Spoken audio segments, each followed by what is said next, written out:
Hello,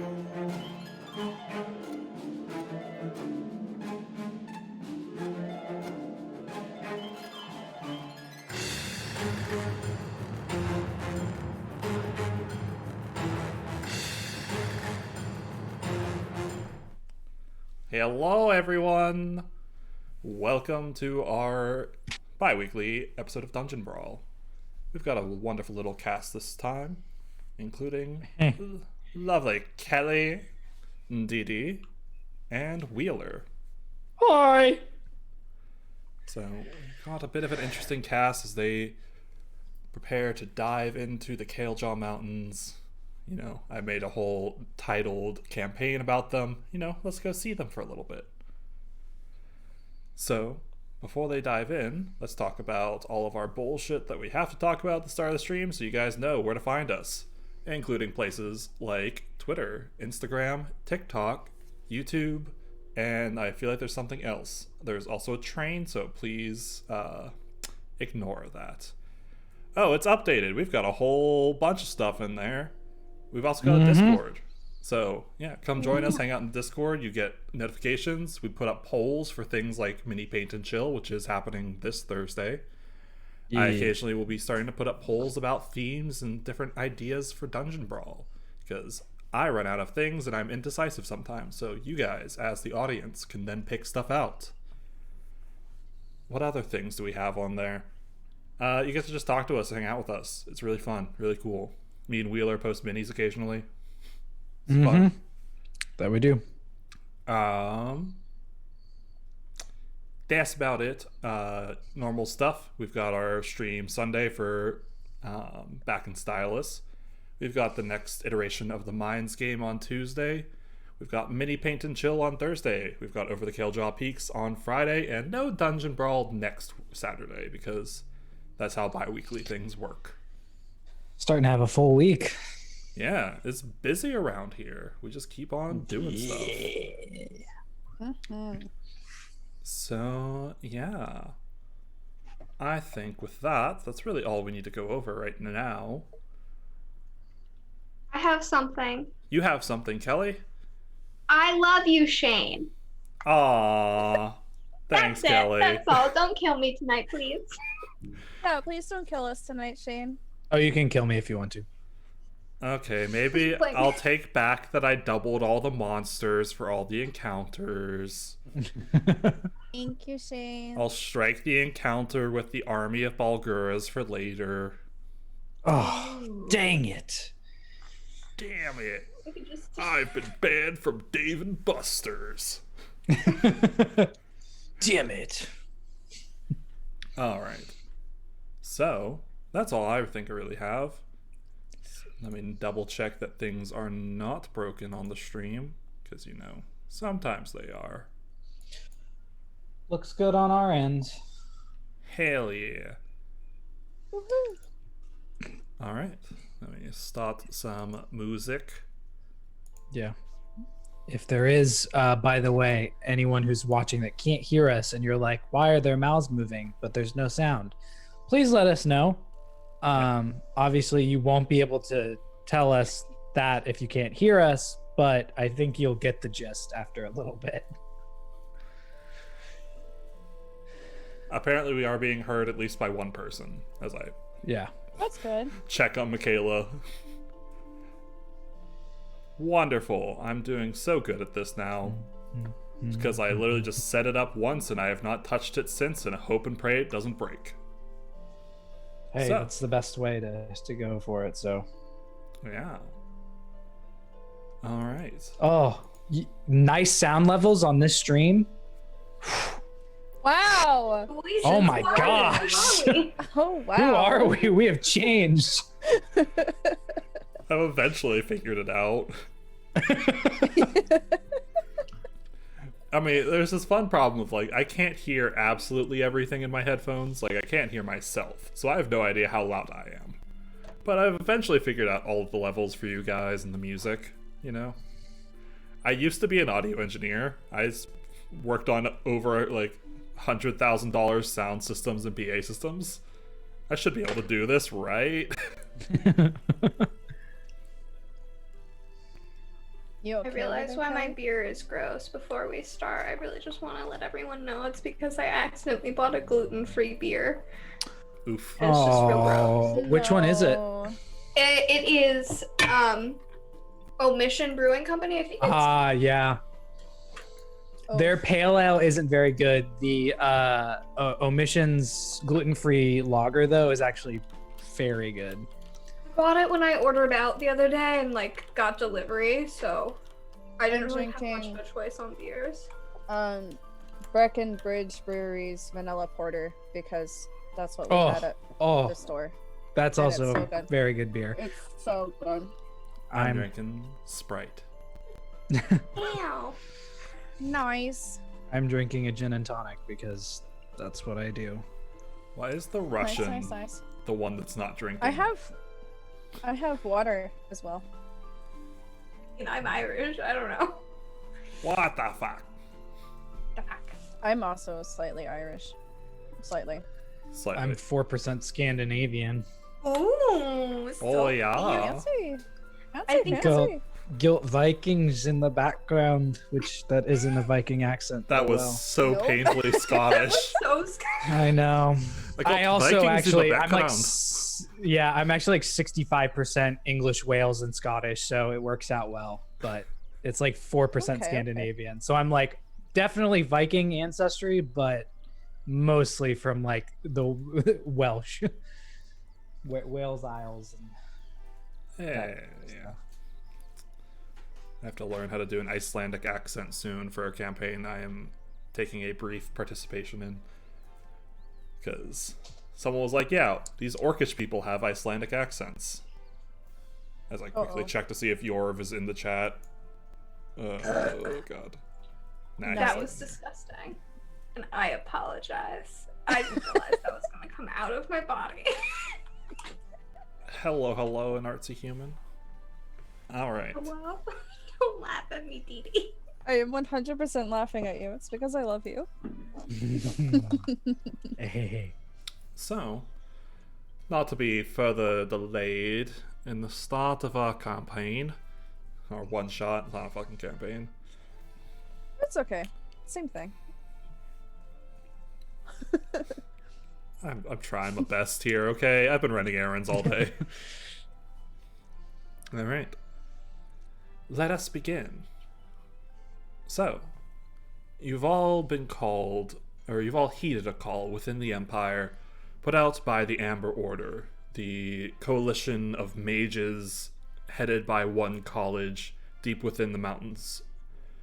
They have been seeking adventurers to investigate odd happenings at a research site within a further deeper part of the mountains that they have been exploring. The site is primarily an archaeological investigation of older relics from well over a millennium ago, and a spelunking team apparently has been sent into the cave, and while exploring beyond the currently known few hundred meters of cave, they seem to have gone missing. So, the three of you have heeded the call, talked to the aldermen in the cities that you are originally from, and have made your way deep within to the Kalejaw Mountains, most of you being teleported in by the local orders via teleportation circle, as the trek to the mountains themselves is perilous for the most part. So, as you all one by one enter the respective teleportation circles in the cities that you are coming from. First into the space is Ronald. As the teleportation circle blasts you into a mist. You step through open air for a second before landing and walking in to what seems to be an open air, almost a pavilion made of stone in the mountains. It's freezing cold up here. There's snow and wind. The air is thinner than you're used to. And you see a couple mages bundled in very heavy furs and cloaks as they all look around you, and they say, "Welcome, sir. I assume you're Ronald? Yes, that's correct. If you'd like to describe yourself for the audience." Ronald is he's a black dragonborn. He's got Let me make sure that I have his cool equipment right. he's got a set of scale mail on, and he's got a wicked looking sickle on his side that kind of just dangles. He has a holy symbol around his neck That I don't know if Tiamat's in your world, Shane. So Yes. whatever the okay, Yes, Tiamat so it exists. would be a holy symbol to Tiamat. He looks gnarly. He's pretty. He's not lanky. He's buff, but he's a black dragonborn. He's got the horns that come around the side. And he is not dressed for this weather. It is freezing cold. They could have told me that it was going to be this cold. I guess Well- that slipped their mind. We assume that you had been warned that the Order's keep is in the mountains. Oh, it was. I just didn't think it'd be this cold. It won't bother me too much. Don't worry. Well, if you could follow me, really, we'll take you inside to the waiting chambers. No problem. All right. You are guided across, and you see the expanse of the Amber Order keep in the Kalejaw Mountains. It's a massive castle carved of heavy, heavy stones, not placed there by hand, but placed by magic. Large windows held together and kind of glimmering in the sunlight from the reflections off the snow and what light is coming through the cloudy weather itself. The mages guiding you bring you to a kind of large entryway door with a kind of smaller, easy cutout into it. They open it and bring you into this main archway and hall where you can see various mages, some standing around, some carting books back and forth, some rushing from different rooms. At least one you can see is kind of just bandaging a hand, as there seems to be heavy burn marks on his arm. But you are quickly ushered through this main coronary and brought to off down a long hallway and into a side room. So I guess I'll just wait here then. Yes, just enter here, and they swing a door open, and on the inside you see a bright, bubbly looking gnome. If you'd like to describe yourself, Kiki. Oh my gosh, hi! I'm Kiki. Oh, hi! Cool. So Kiki is 2 feet 7 inches tall. In a quarter. Yeah. She has a bright red flaming hair. She is definitely dressed for the occasion in the brightest yellow that she could possibly find in winter clothes.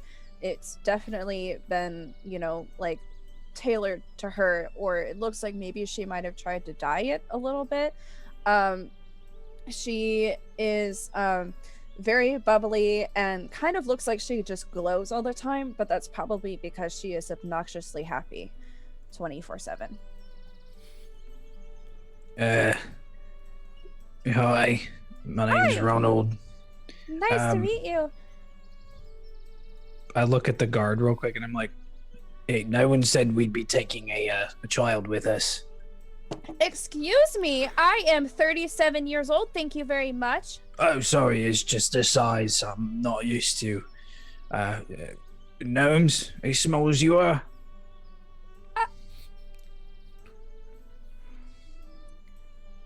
You're very lucky that we're working together because I want to kick you in the shins right now.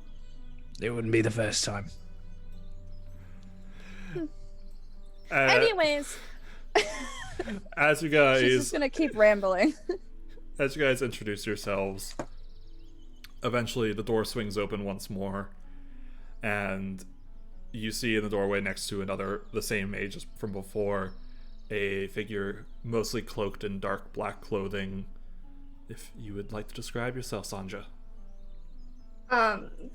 They are probably a little above 5 foot, maybe 5'3". Very, very small, definitely. They carry a bow staff on them, and they currently have their hood up. But when they walk in, they take down their hood, and they have an undercut with black hair and up in like a short ponytail, sharp gray eyes, and then a scar that runs around the full circumference of their head, almost in a perfectly concentric circle. And they kind of just like look over at the guard, and they're like, and they shrug, and like, as in like to say like, where the fuck am I going? Right inside, please. I go inside. Now here's someone that looks like they've got the right idea. I'm gonna kick him in the shins. Roll for attack. I did not roll very high. That's an 8 plus, I guess, nothing. You slam your foot into him. However, the armor on his shins is hefty enough that you kind of just like stub your toe. Ow! Cut! I just mean in the general sense that, look, I've got black scales. This person's wearing black, and you kind of just glow. So, A distraction. thank you. Yeah, well, I'm gonna heal your asses when we get in trouble, so you might want to be nice to me, because I can choose not to. No, it's. I They mean, just no one offense. It's bow. yeah. Apologies. Who is in charge here? At this point, I see. the mages have left you, by the way. You guys are in this chamber by yourselves. That's a good question. Not quite sure. Hey, who are you? We haven't met you yet. What's your name?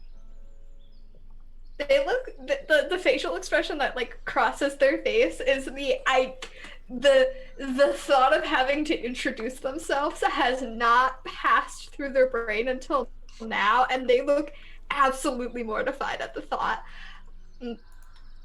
Sanjay Nim, it's a pleasure to meet you both. I look forward to working with you two. Your name? Sorry. You're gonna be my new best friend. Oh no.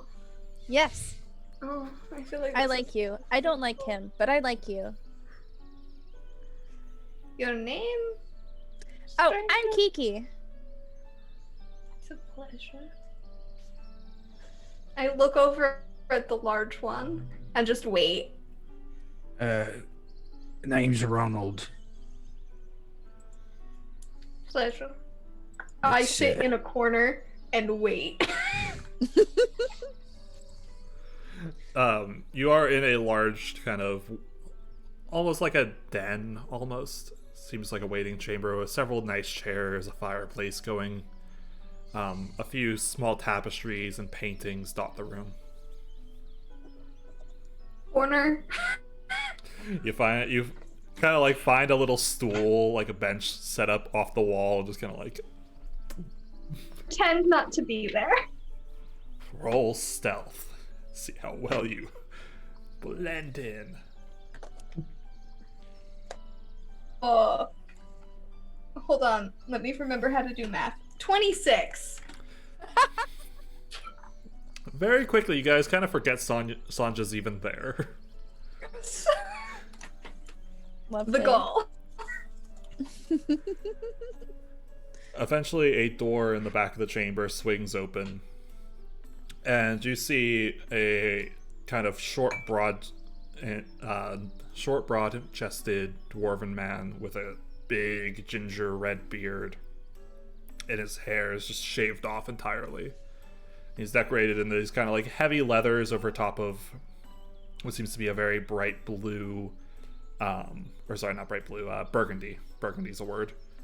This dark burgundy with bright gold patterns engraved on it.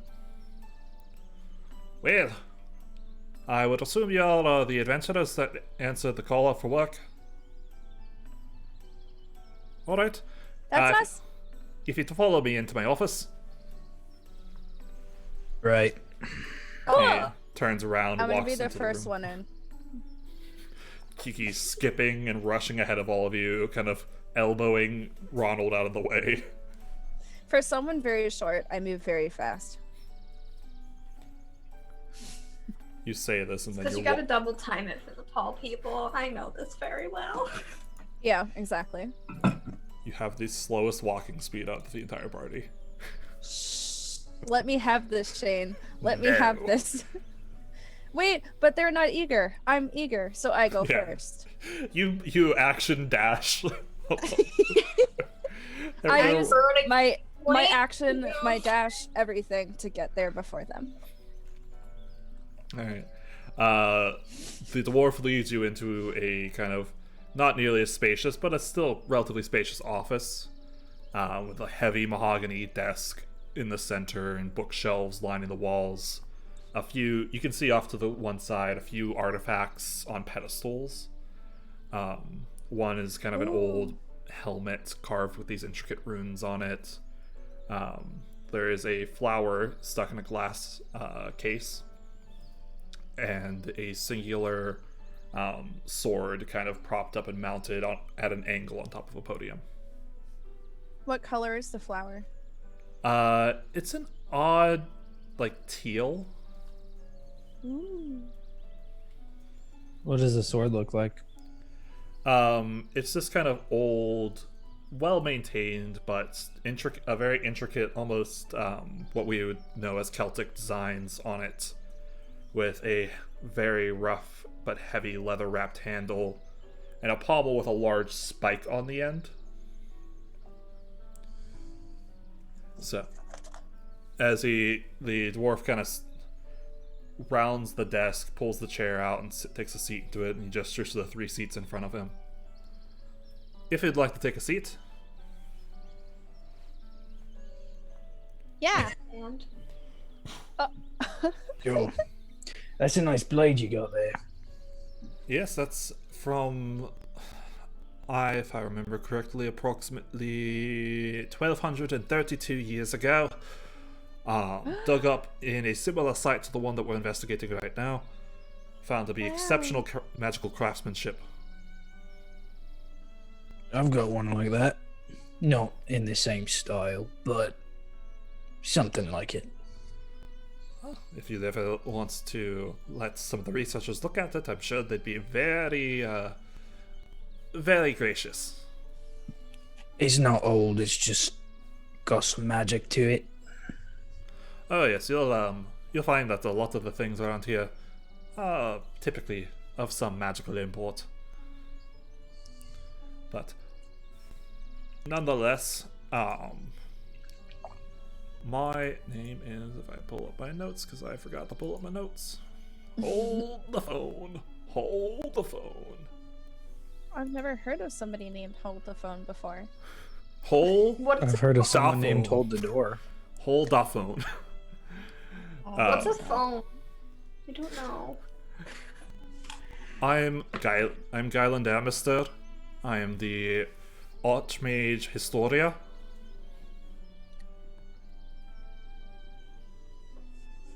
It's nice to meet you. A little curtsy. And I'm you just kind all? of nod my head. Oh, I'm Kiki. Sunderland, correct? Yeah. Alright. Can I sense if Sanja is like uncomfortable with introducing themselves? They radiate it. It's not even a Okay. sense. They are very uncomfortable with the energy in the studio today. Okay. Constantly. Anytime they have to do anything social. So it's just waves of discomfort. Cool. They're trying to hide it, but it's not great. Not they're very not- well, yeah. Okay, well, seeing that, I'll just be like, That's Sanjay, I believe, and my name's Ronald.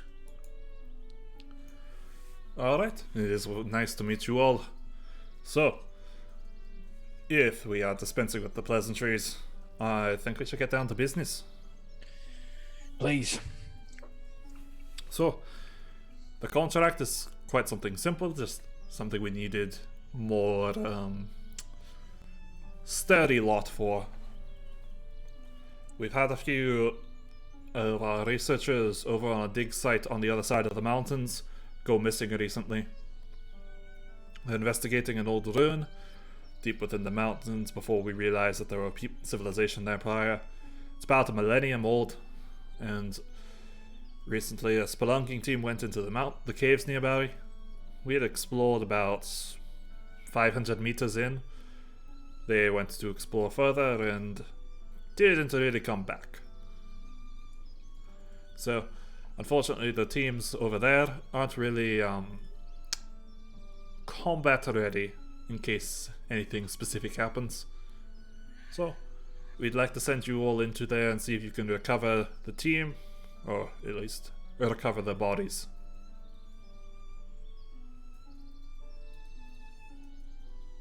Any Well, I questions? can definitely do that. Yeah, I was told back at my town from when I got this job that there'd be some kind of payment up front. Yes, we'll give you half your payment up front, which would be a sum total of about 200 gold apiece. Not bad. I was also told that there might be some things we might be able to take with us. You know, I don't presume to know what you have here, but I think healing potions were mentioned. Something small to assist us just in case. Well, I'm certain if that's something you feel you need, or you're not really prepared for it, we could potentially provide something like that. If you wouldn't mind. I came with the presumption that I wouldn't be putting myself in mortal danger, just a bit of it. Well, Do you doubt my talents? No, I don't know you. I've known you for about 5 minutes, so it really has nothing to do with you or your ability. I just want to make sure that if something were to happen to you, I'd be able to take care of you or myself, or the quiet one. nonetheless, we can provide you with a few paltry health potions. Well, not the alchemy shops here are not very well. They don't stock too much beyond what they need for research, and in terms of health potions, not very common. But we might have something we can requisition for you. Aramir will take care of that whenever you guys get to the boat. I appreciate it. Do you have any other questions?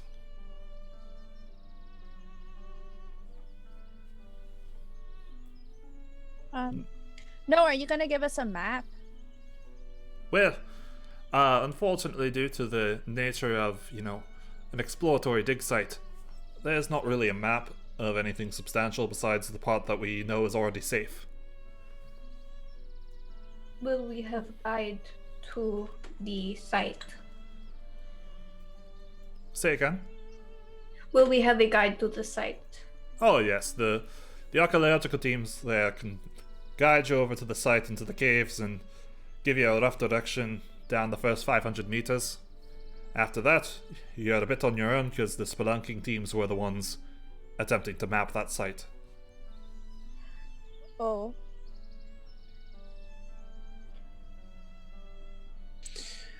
Do you have any idea what is down there? What this civilization was like? If there are any common themes in other sites you have discovered so far? Well, these are a people that were finding out are called the Orvani. They've been more or less extinct for about 1,000 years. The site that we are digging at is mostly finding old buildings that they've left on the surface. The cave was more of a secondary concern. We didn't for the first 500 meters or so aren't very interesting. No artifacts, no sight of anything. We mostly widened the tunnel and couldn't find anything in there. We just sent a team out to try and negotiate a little further and see if there's anything of interest deeper inside, but unfortunately they didn't come back, and we'd like to have our students back if possible. If they're still there. If they're still there. Unfortunately, there's a certain amount of risk whenever you go to archaeological sites in dangerous climate conditions, and you go on the spelunking team themselves.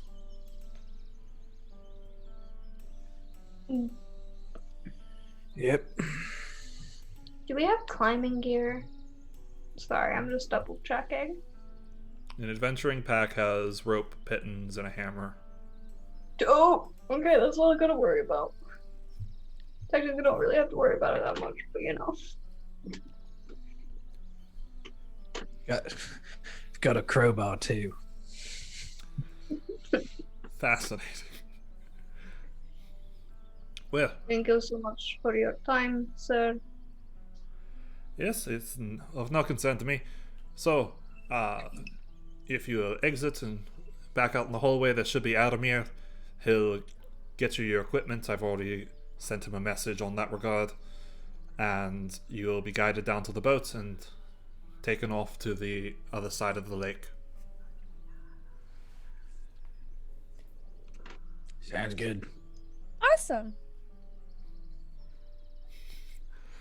He just kind of looks at you all. Well, it's a pleasure meeting you. If you don't mind, I have to get back to work. Hope to see you soon. We Yo. will see you soon. You all awkwardly stand here and stare at this old man, I mean, we leave! quipping at him. Go. We leave The the boat. room. I try not to put words in your guys' mouths too much. We stare at him for 5 minutes straight, just unblinking, eyes wide, just start chanting in a foreign tongue he has never heard of before. You assume that he doesn't know any languages that you all know.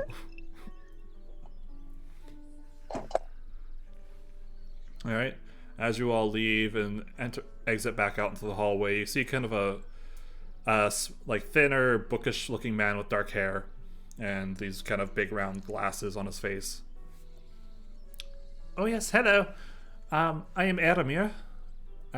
You guys are the adventurers, I assume? Very astute of you. Ah, yes. Just follow me. Here you go. And he pulls out of a bag kind of three small health potions. I was told that you would be requesting these. Yep. And I'll take all three. No. No. No. I am yoinking one before you take one. Do we want to make? Absolutely not. I have a faster movement speed than you. Do we want to make this a dexterity contest? Acrobatics check. Let's go, bro. I would say this is probably just a standard dexterity check. Mine's not that high, so it's fine. Okay. I'm taking just one. I'm taking my fair share. Yeah, and if you're so determined that I'm not going to heal you, then fine. Have your I didn't say you wouldn't. I just said in case something happened, I'd like to have a backup plan. And Well, I think that we should all get one.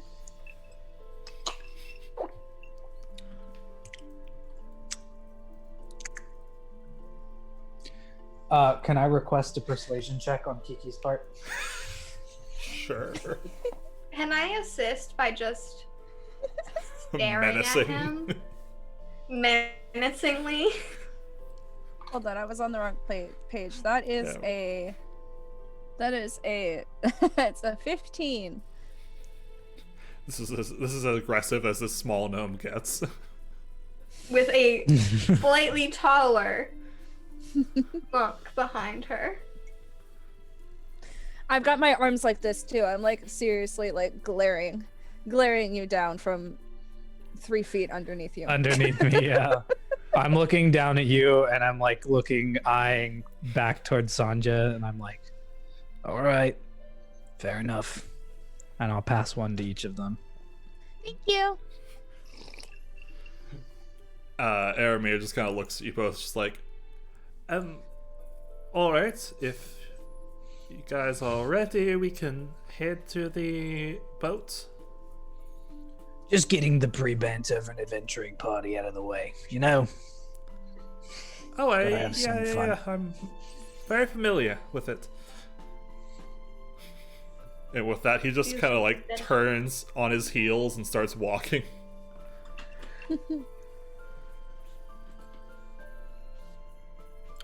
I follow. Yeah.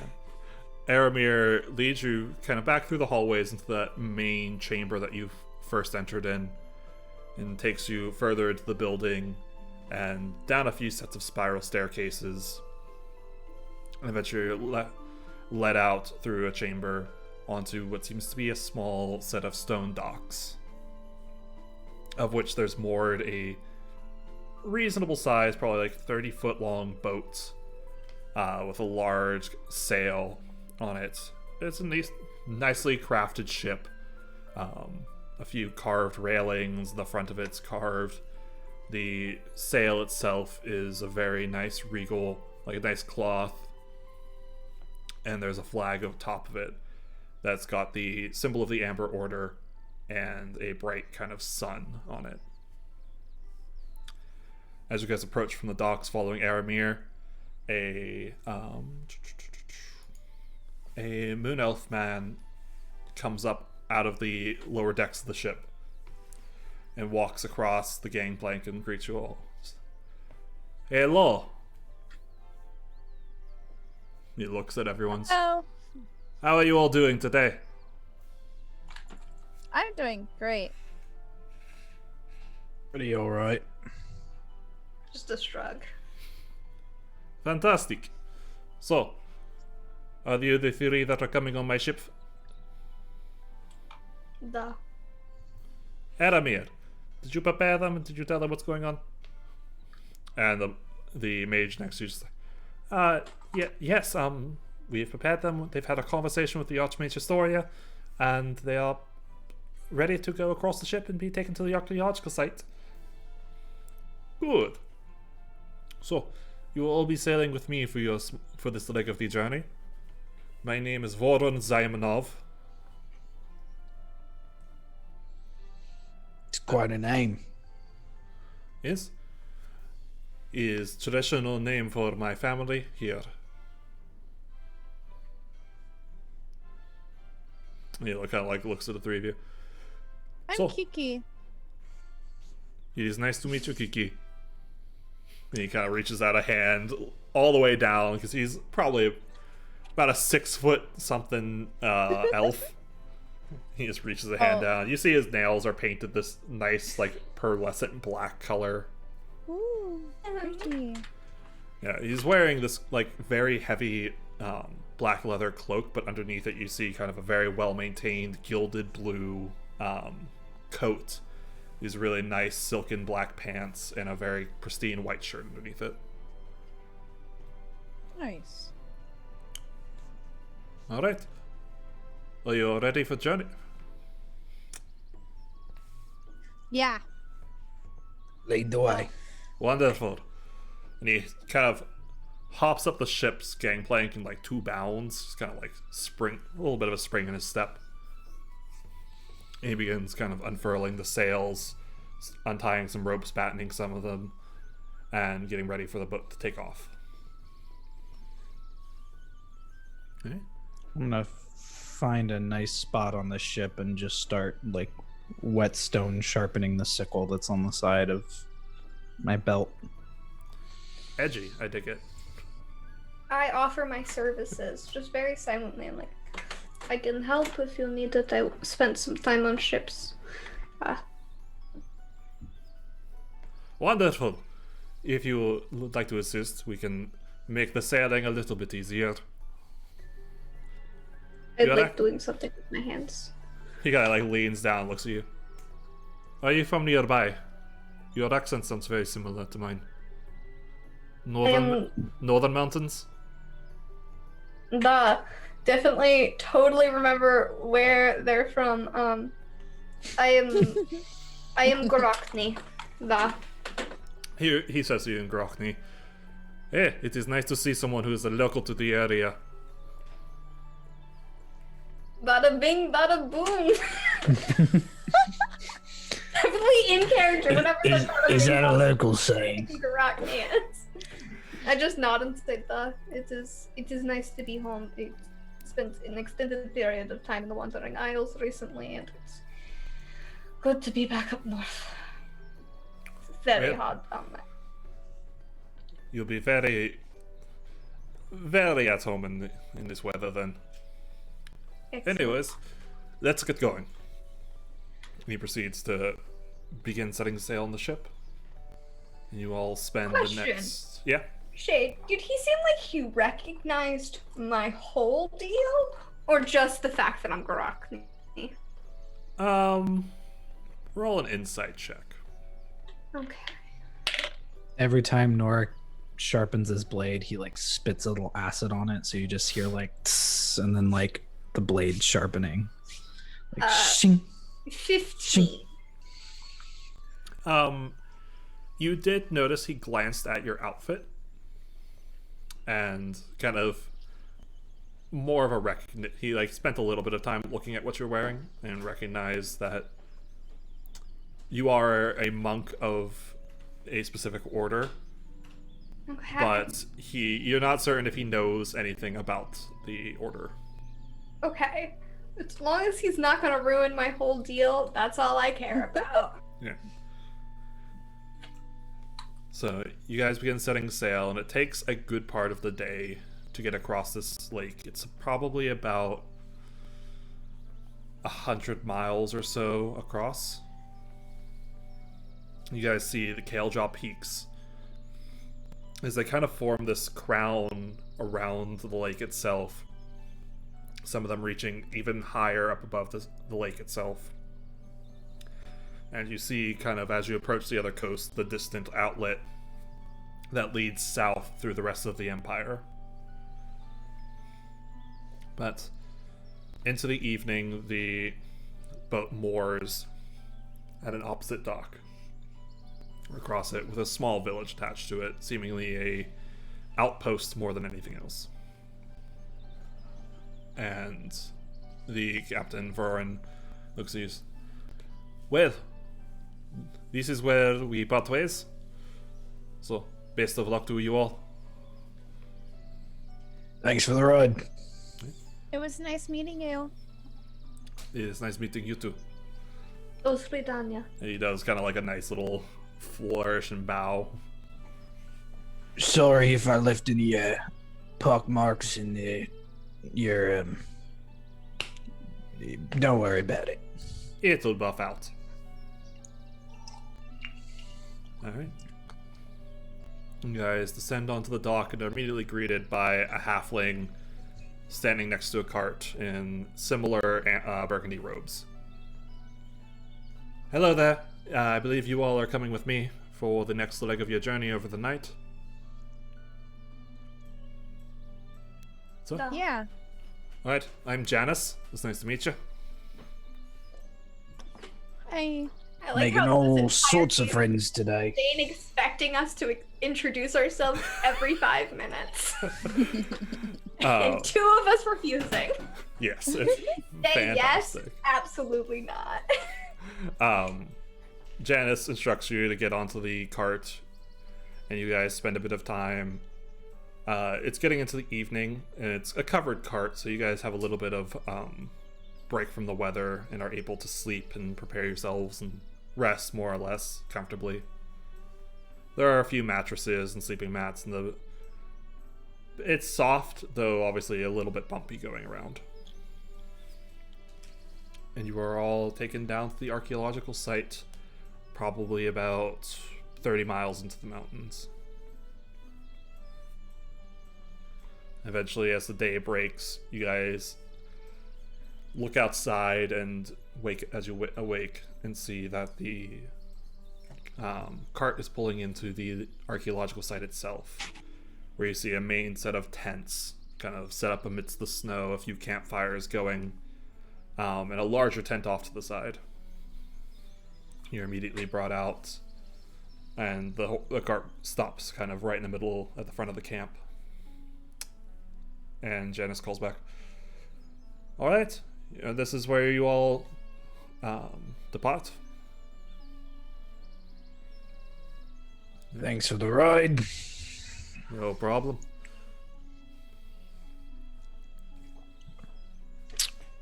All right.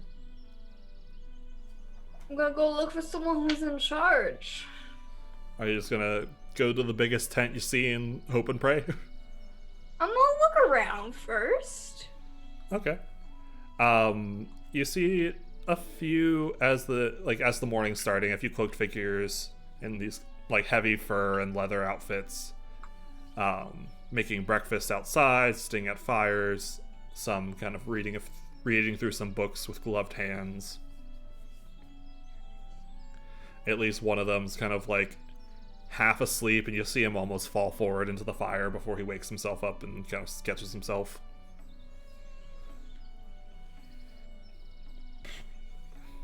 Nothing else? No, like, indication of who's in charge? Other than a larger tent with a flag at the top, not really. Then start walking towards the big tent. All right. So you walk through the site. Some of the people around kind of glance up at you, not really saying anything or waving at you or acknowledging you, just kind of like looking and watching as you walk by. Like in the head, just don't acknowledge, don't acknowledge, don't acknowledge, don't acknowledge.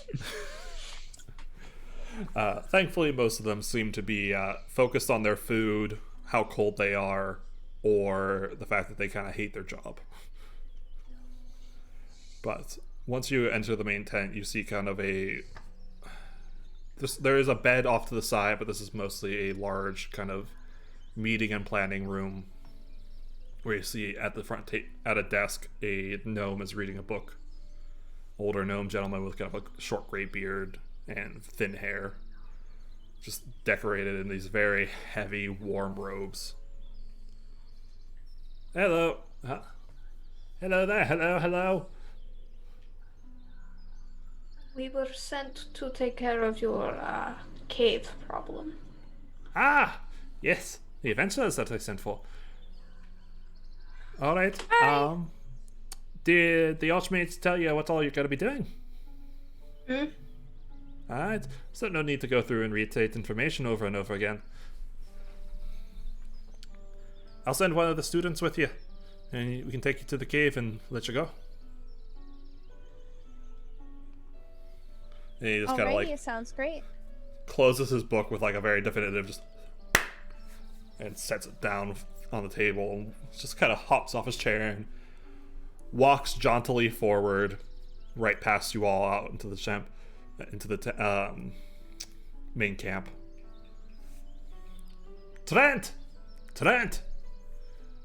And you see kind of a younger half-elf male kind of like look up and like, oh my god, and hurry over. So these His three... last name Icky-Thong? Icky-Thong? Icky-Thong? Icky-Thong? Trent Icky-Thong? The young mage kind of looks at you, just like, yes, if you follow me, I can take you out of there.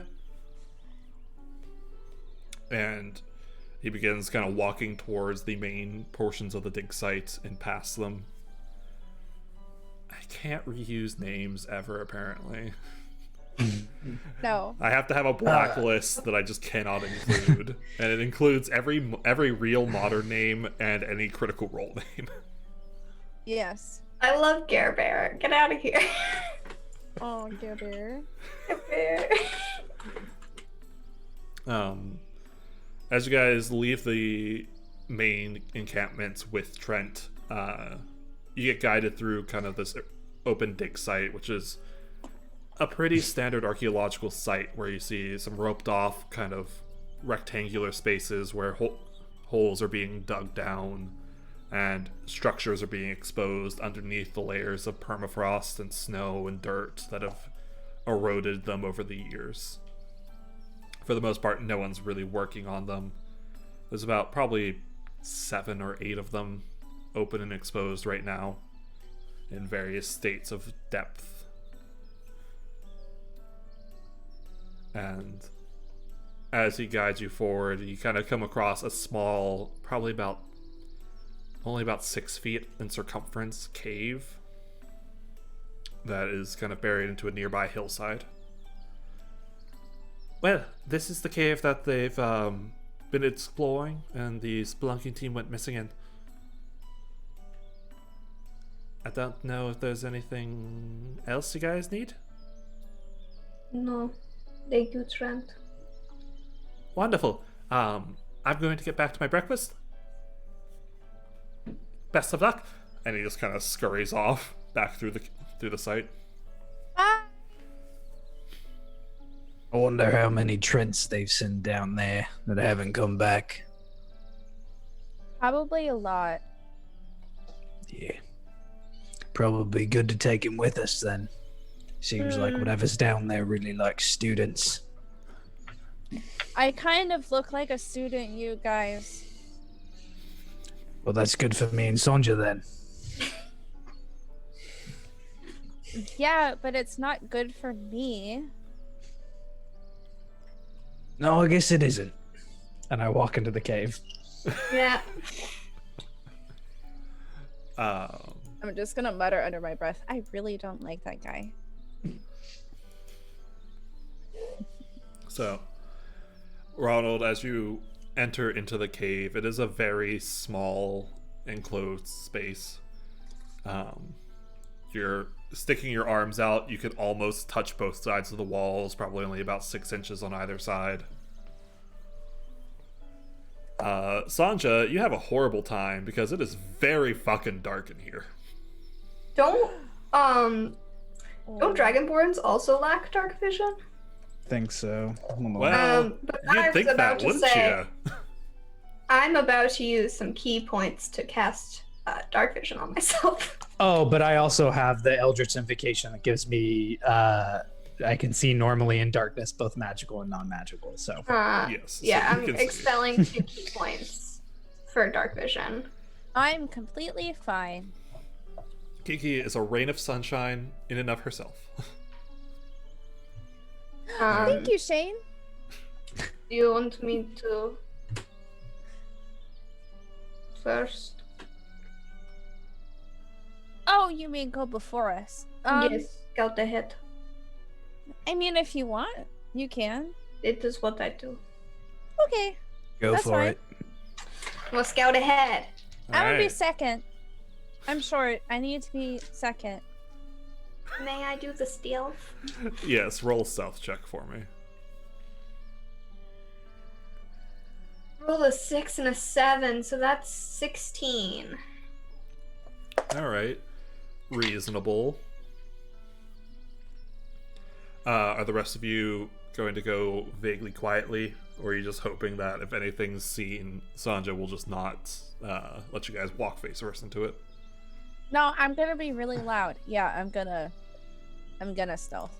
I'll stealth a little bit too, but I've got plans in case something comes up. So Alright, both of you roll your stealth checks with disadvantage. yeah, Okay, that one was really I good. rolled the And same that thing. one was really good. Okay. I rolled a 7, so that's a 9. 18. 18. I rolled Alright. an 18 and then a 15, which makes it an 18. Yeah. Being a gnome, you are much more inclined to being softer and quieter. Ronald, on the other hand, occasionally your feet slip from being in such an enclosed, kind of rough space. It's a little rough. It's a little hard to keep quiet, but you manage to stay more or less quiet. All right. How far ahead are you staying? 30 feet. 30 feet? Okay. So you all begin going ahead. And for the most part, the first 500 or so meters, you go through this cave, and it's pretty straightforward.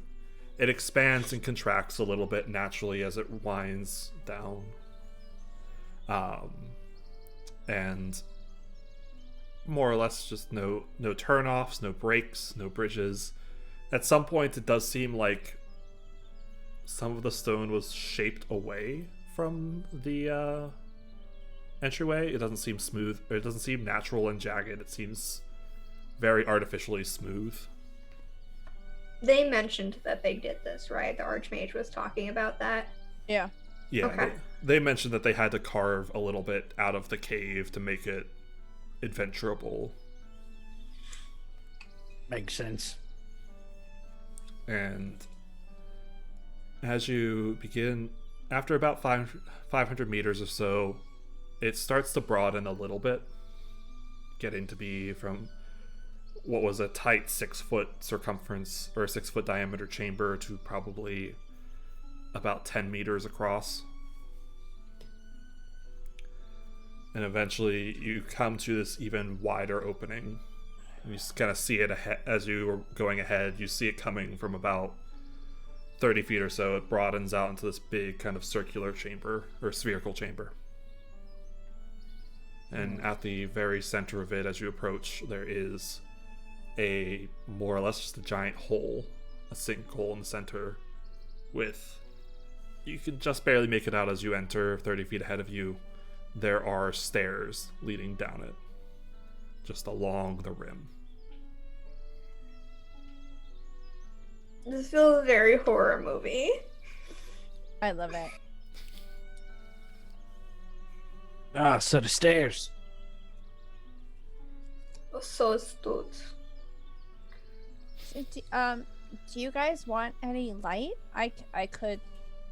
I'm fine in the dark. Okay. I'm good. I just wanted to see if you guys wanted to see a bit more. Oh, trust me, I can see fine. Okay. I will start descending the stairs. Unless I'm gonna look at the stairs. Do they seem reliable? Do they seem like if we take a step, they're gonna turn into a little fun slide and we have to go down? Make an investigation Ooh. check. Slip and slide. That sounds like fun. Just That's it. Hold on, what's my investigation? Is it deeper than 120 feet? 18. yes. Okay. 18. They are very heavy carved stairs.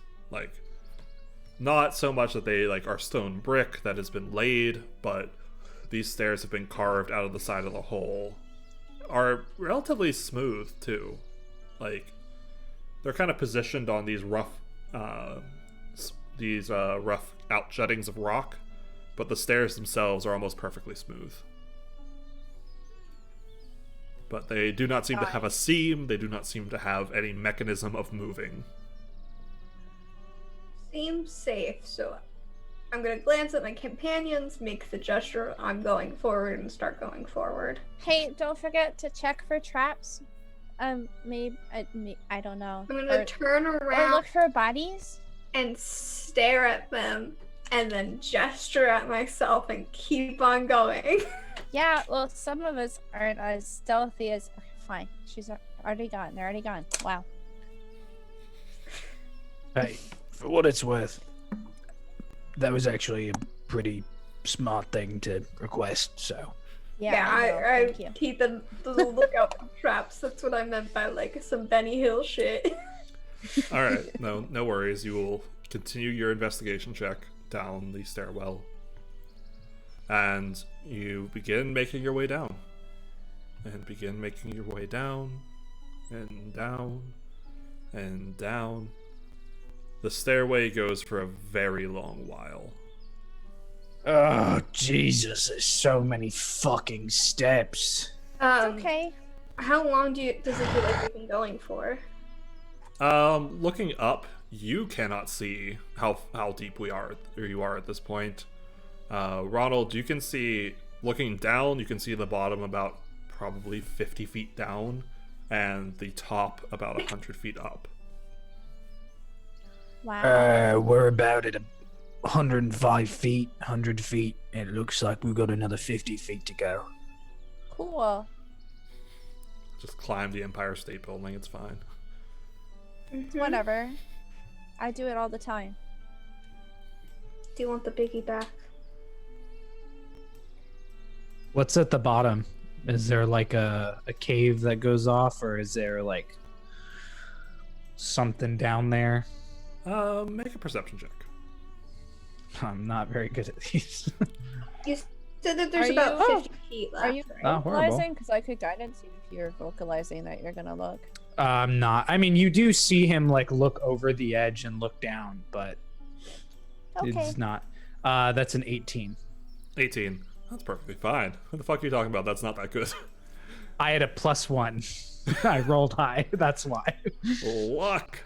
At the bottom, there is a kind of flat stone tile floor. And you can see a very large, probably about 15-foot tall archway off on the one side opposite of where the stairs end. Okay. So it looks like there's an archway down there. It's probably where we're gonna have to go. Awesome. Okay. That's it. I'm gonna carefully go down. Does the tile look like it's trapped in any ways? With your previous investigation check, no, it does not look to seem trapped. However, as you get closer to the bottom, you can see the end of the stairwell. You do see what seems to be a bit of blood on the wall. Just like a tiny bit. Does it look fresh? Are you gonna go up and look at it? Yeah. Alright, make a medicine check. How smart am I? Not that smart. Oh, I am not that smart. I thought I was smarter than that. Should have had me do it. I'm proficient. Oh, medicine's wisdom based. That's 13. 13. Seems to be about 3 days old. Okay. Which, as you think, coincides roughly with the time that they said the splunking party went down. Okay. The direction of the blood spatter. Does it look like someone like brushed up against the wall, or is it like fingerprinty, or is it like blood splatter? With a 13. It looks like someone hit their head. Okay. And as you kind of look at it and you look down, you see there's a few small droplets of blood on the floor about maybe 3 or 4 feet ahead of it. It looks like someone tripped, smacked their head off the wall, landed, and got up. Do I see any more evidence of someone trying to run away up the stairs or no? Make a... I'll say an investigation check. 14. 14. You do see some footprints, because it's a bit dusty down here. And other than that, though, most of them are going straight towards the archway. They're not really going too many other places. Okay. I will proceed with caution. Okay. You all begin making your way forward and enter in, or begin approaching the archway, which, as you broach it, you see this very large chamber. It's just a massive cavern at this point, with buildings carved out of the stone on either wall, and kind of a main, almost a street of stone brick leading down through it, with probably about beyond any of your dark vision, beyond your capability to see, these buildings just keep extending down this cavern. And despite lots of dust and lots of other pieces, it seems to just keep expanding and be an ancient civilization beyond what you've seen prior. And with that discovery, we are going to take a brief break. So, we will be right back. Go get some snacks, go to the bathroom, have a little bit of water. We will see you in about 15 minutes. Bye, everyone.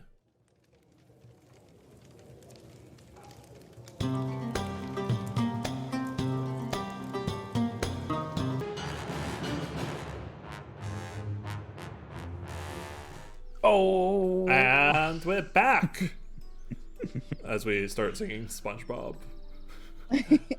All right, welcome back, everyone. Hope you had a nice break. You got some snacks, you got some drinks, you went to the bathroom if you needed to.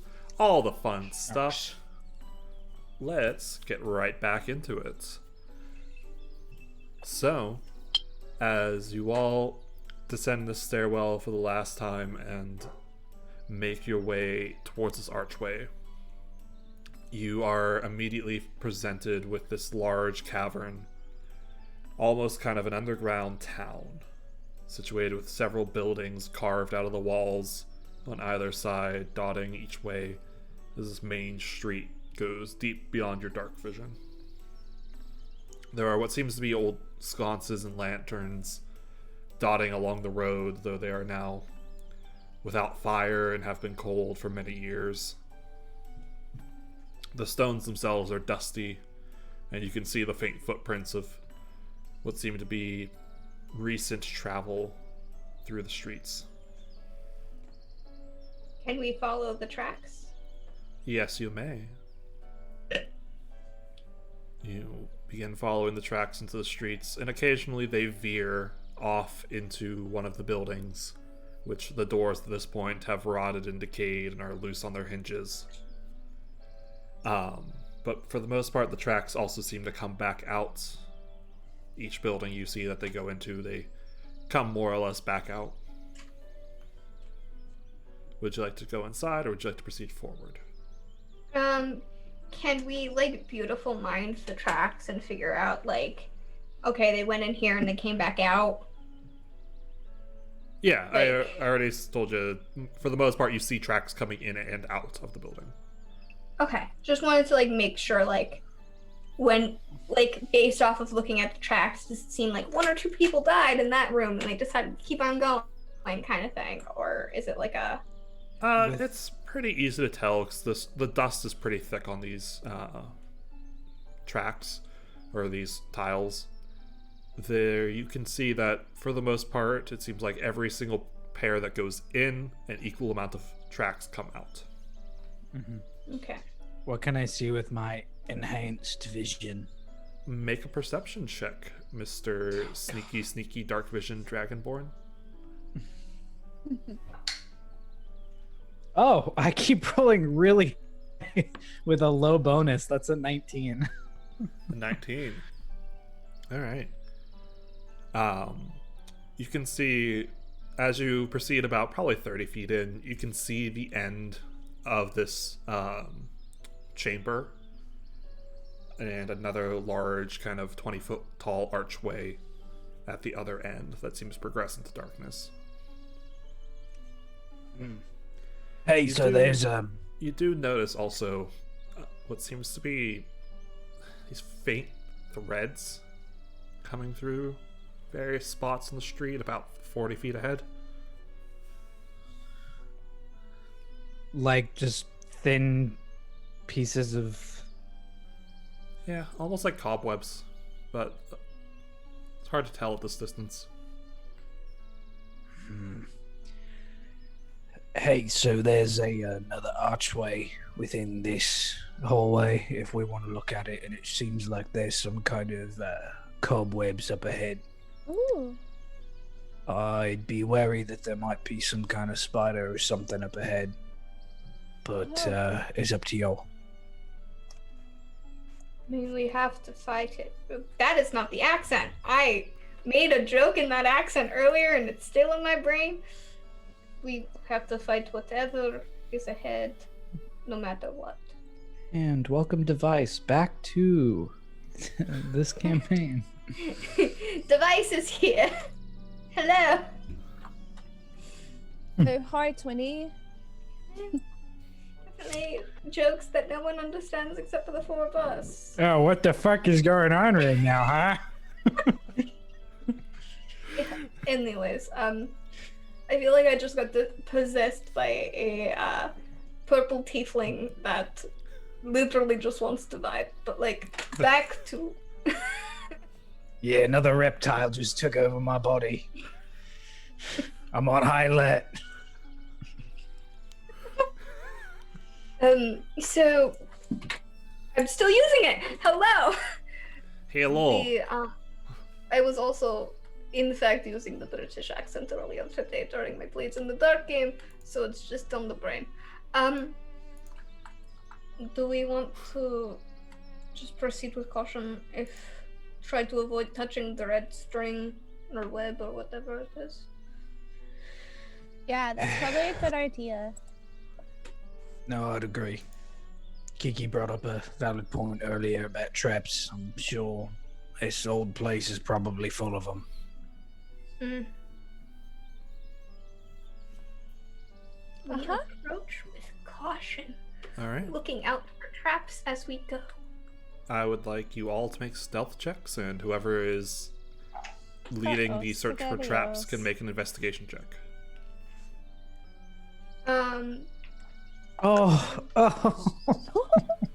Disadvantage. I rolled a natural 20 and an 11, so that's a 13. That's a 12. 20. What's 18 plus 9?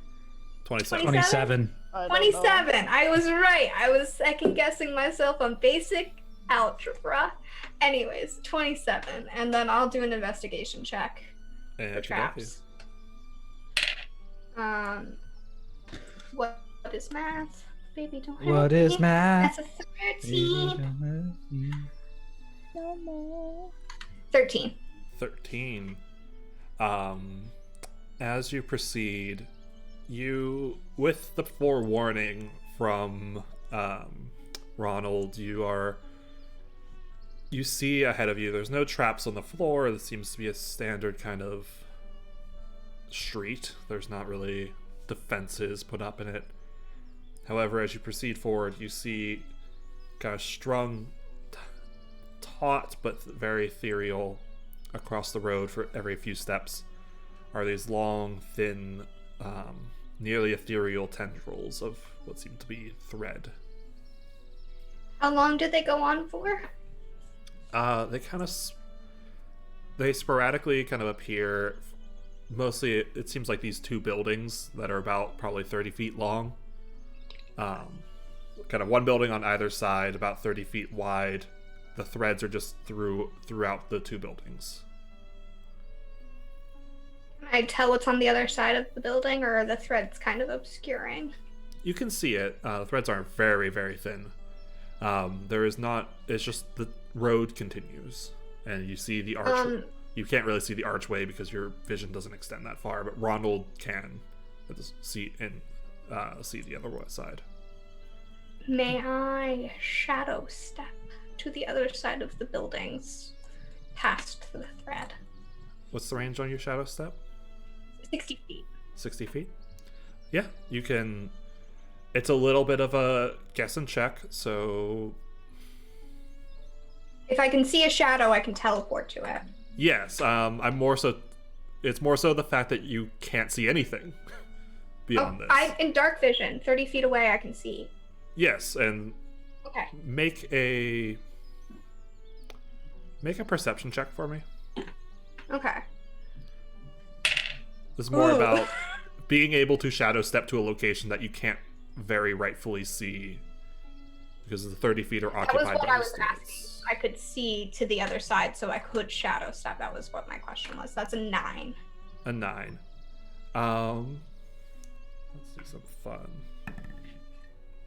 I rolled shit. All right. you guys see as Sanja walks up kind of close to these threads, stops for a moment, and just disappears into a shadow. That's a pretty cool trick. And Ronald, since you're the only one that can see this far, you see Sanja appear, stumbling slightly as they catch their balance on the other side of the building. That's a really cool trick.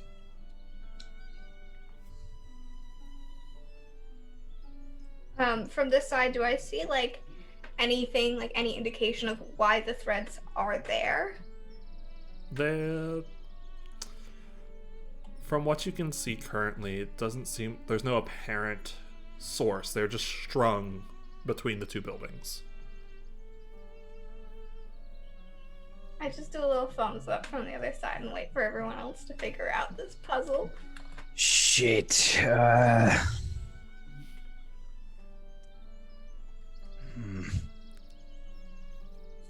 Well, I mean, I can see the threads pretty well, so I guess I'll just try to get by. All right. Make an acrobatics check. Oh, I'm not too good at those.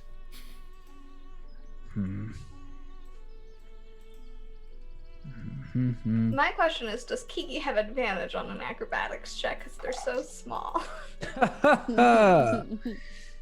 They don't have to avoid as many strings. That's a 4. A 4. Yeah. So I have a +3. you I'm very a +2. carefully kind of climb under one, but immediately your foot gets caught on one that you didn't see low to the ground. And sticks to your foot, and you immediately trip and fall, landing caught in about 3 or 4 of these different threads. Shit. Uh-oh. And suddenly you all just hear a noise coming from what seems to be one from her from either building. Just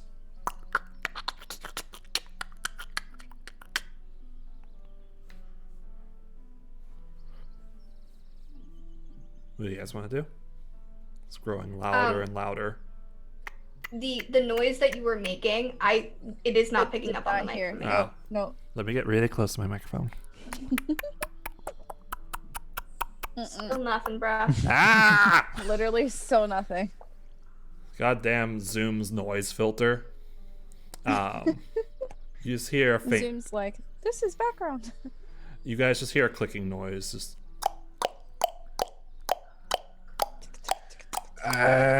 Kiki, get close. Okay. I mean, Uh, why? just trust me. I'll get close. I grab Kiki. I find I kind of probably easily enough, pick them up. you are stuck. Oh, I'm like stuck. You are stuck in Yeah. these threads, my friend. You are very stuck. Then I'm going to get Kiki as close to me as possible and cast darkness on myself. All right.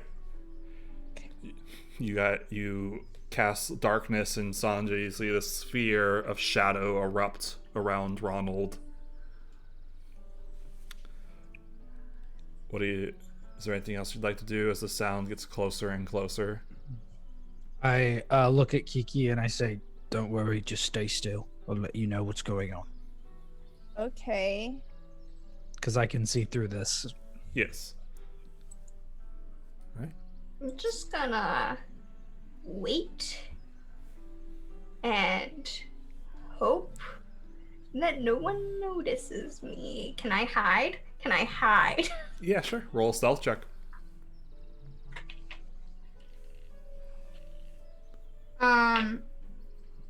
25. 25. All right. You duck closer to one of the buildings, finding a crevice to duck into. Ronald, you see Sonya just disappear around the corner of a building. As the sound gets closer and closer, just... And up ahead of you, you hear the sound grow closer and closer as, looking up, Ronald, you see two large, almost Cretaceous claws just on either building, as this large insectoid chitinous creature comes forward, giant white mandibles at the front just clicking. And they both look down at you and begin climbing down through the threads. You see them kind of catching each one, moving forward. And at this point, I'd like you all to roll initiative. Yay. Does it seem like the darkness is doing anything? You can roll a insight check. Jesus.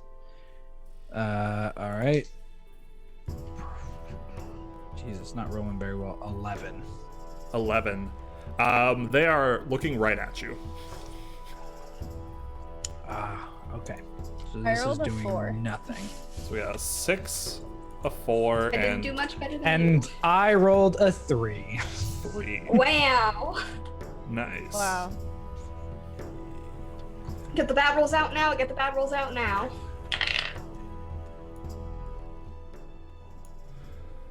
All right. So first up are the creatures. As these large spider-like creatures begin climbing down, you see them kind of duck and pull themselves forward between the threads as they climb down to the floor and street level. And they are both going to walk forward, not making it quite to you. And they're going to shoot more filament out of their mouth. And you feel it kind of slam into your shoulders as it adheres tightly to you, Ronald. Mm-hmm. And you can feel them both kind of tugging towards you. Thankfully, they are very, very far away. They're probably both about, I'd say, 20 feet away from each of you. Okay. Sanja, you are probably a good 30 feet or a little bit more away from them. They are on the other side of the buildings from you. Actually, yeah. So that brings us, as they begin pulling in on Ronald. Sanja, it's your turn. This is really stupid, but could I shout? If I were to shadow step back onto the other side of these webs, would I be within range? Within range of what? The webs, 20 feet away from the webs currently attached to the pair.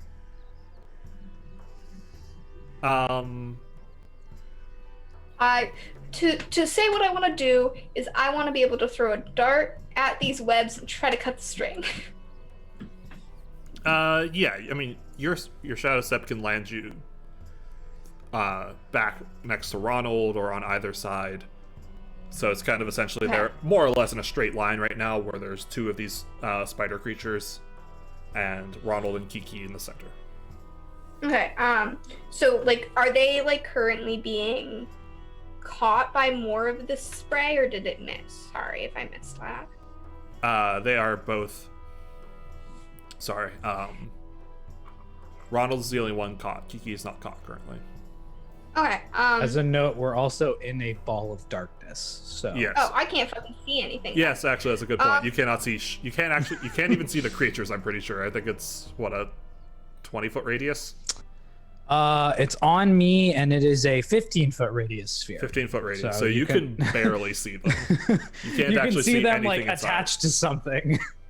Okay, I'm gonna hold my action, and if one or more creature comes at me, I'm popping it. But if not, I'm gonna wait, because it's not like I can do much. All right. That brings us back around. Kiki, what would you like to do? Well, hearing what's going on and assuming the worst, I would like to move. Where are you going to move? Okay. It is worth noting you are blind. I know, but I know the steps can I like roll to see if I know like the movement I made to get there? If I could just back out of the darkness? Yeah, I mean you're still oriented more or less. You can move in a direction. You just don't know what's around you if it changes at all. Okay, so I'm gonna just try and back out of the darkness then. Okay, so you get back about 15 feet, and you break free of this. You kind of can see the sphere of darkness that Ronald produced. And at this point, you can see around the edges, you see these large, chitinous, white spider creatures. Cool. Do they look like they're going to attack? They are moving closer and closer to Ronald, or at least where you think he still is. Okay. Okay.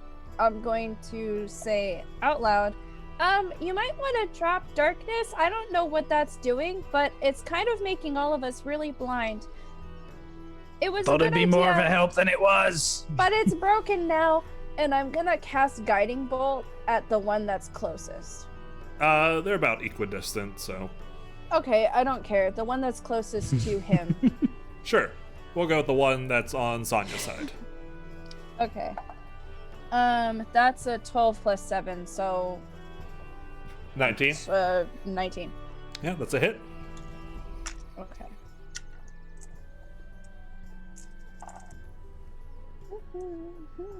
That's a lot of ones. That's 11 points of damage. 11 points of damage. All right. Yeah.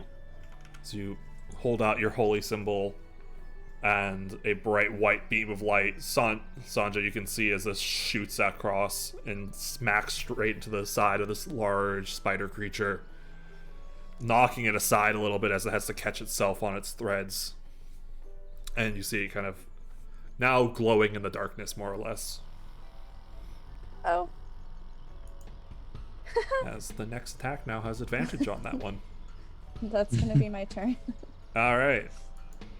Brings us right back around. Ronald. I'm going to drop darkness as it seems like it's doing nothing. It was a good idea. Yeah. Can I reach my sickle? I'd say your Or is it arms like- are probably free enough that you can reach the sickle.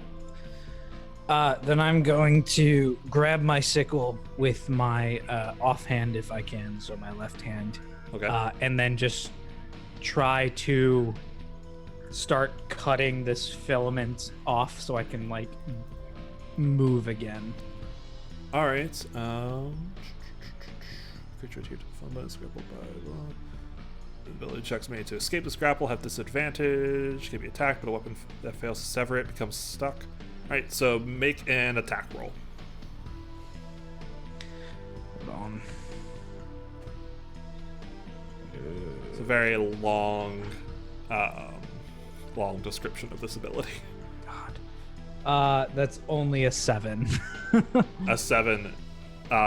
Your elbow and arm are still kind of caught, so as you swing forward and kind of try to sever one of the nearby threads attached to your body, the sickle digs in and then immediately gets stuck. And you kind of have to pull at it, and it is not coming free too easily. I'm not leaving this here just so we're clear. And then I look at both of the creatures on either side of me. I see one that is currently glowing, and I look at the other one and I go, You look like fun. and I will Hexblade's Curse that one. All right, the one that's glowing?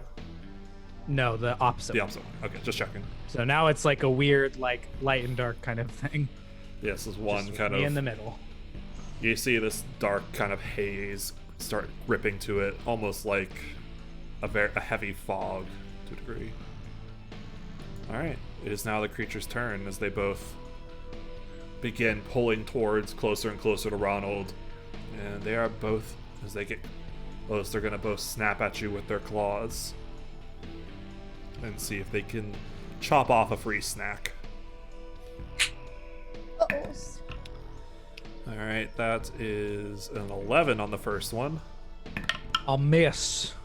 A 21 on that one. That'll hit. All right, so that's 6 damage, or not 6 damage, 9 slashing damage on the first one. Okay. That's a 9 for the first attack from the other one. Yes. Oh And my god, you scared me, Shane. a 9, yeah. You were like a nut. You said nat. It was more of a, oh, that's a fucking nat 4. Okay. And then it's another 21. So second. That'll hit. And that will only be 6 slashing damage, as each one kind of like snaps out at you with its claws and cutting at your arm and armor. Not fun. If you could get me out of here, that'd be really helpful. All right. That brings us right back round. Sanja, you can see now. Kind of.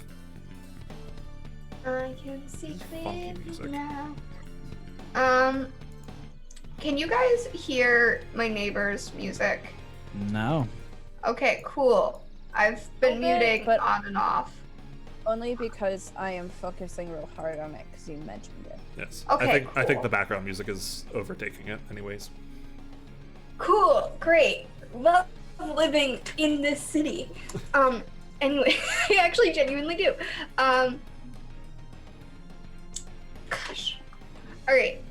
I don't really have anything I can use to try to dislodge him. I don't have any slashing weapons, so there's not much I can do. If I were to shadow step, could I get to one of them to do some punches without getting caught in the red? Red. Yeah, you can shadow step. You have enough range that you can get to the other side fairly easily. Okay. And could I do a punch pop on the spiders? Is shadow step a bonus action or an action? It's a bonus action. Bonus action? Then yeah, you'd be able to kind of pop immediately into range and start attacking them. Okay, I will do that. I will pop into range. My first attack has advantage. All right. Just because of shadow step. The first attack is a. Oh gosh, what is my things? It is technically I'm using my quarterstaff, but it is a 24 to hit. Yeah, a 24 does in fact hit. Okay, I'm gonna use my second hit too, so then that. Or actually, no, I'm gonna do this one, and then can I stunning strike? Yes, you may. Let me. Okay, con save DC 14. Constitution. Good. This also 6 points of damage. 6 points of damage. Which one are you hitting? The glimmering one or the not glimmering one? The not glimmering one, since I already have like the advantage on the other one. Okay. That's a 17 on the con save. Okay, And you said how much damage? Sorry, my brain was else. 6. 6 points. All right. As you. Okay, and the second attack is not as good. It is a Can I do math? Can I? I don't know. It's a 14 to hit.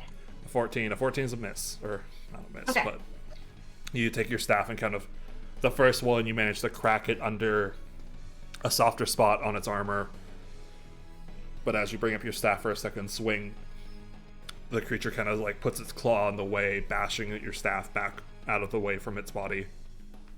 That is my turn. Okay. That would bring us to Kiki. Now that you can see clearly now, the darkness is gone. Woohoo!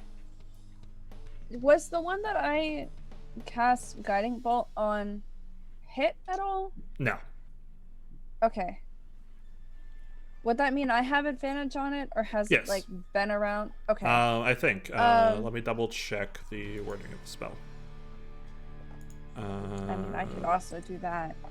The next roll Oh before no, the end it of your doesn't next anymore. before the end Yeah. of your next turn. The end of your next Oh. turn. So you do have advantage if you hit it this round. I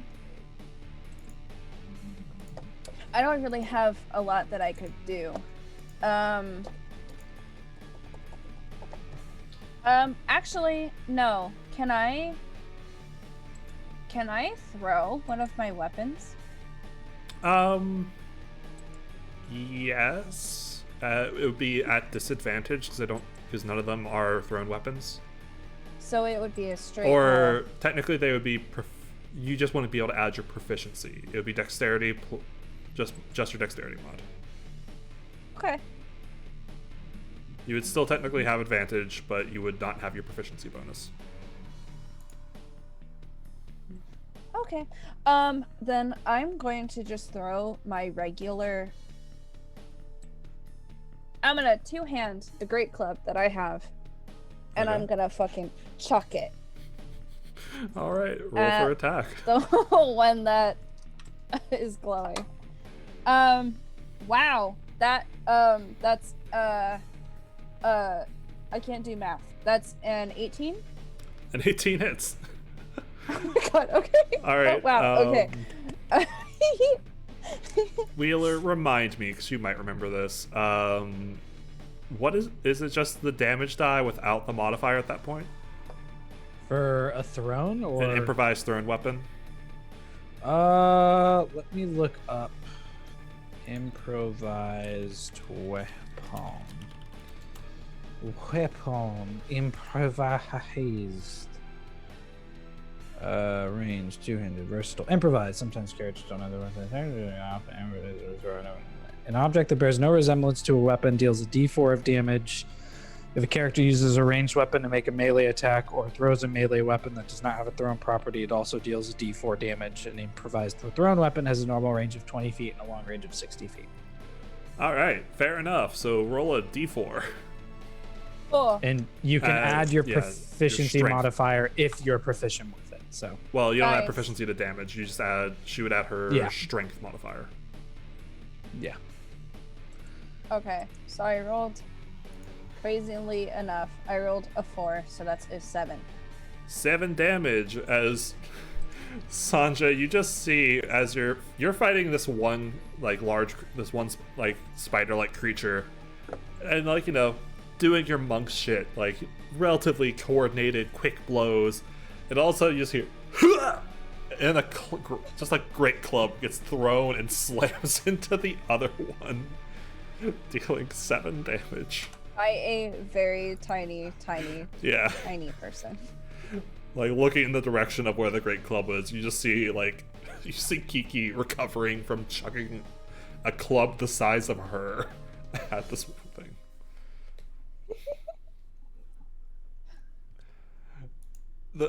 I just realized that great clubs don't have the heavy property, which amuses me very much, very much so.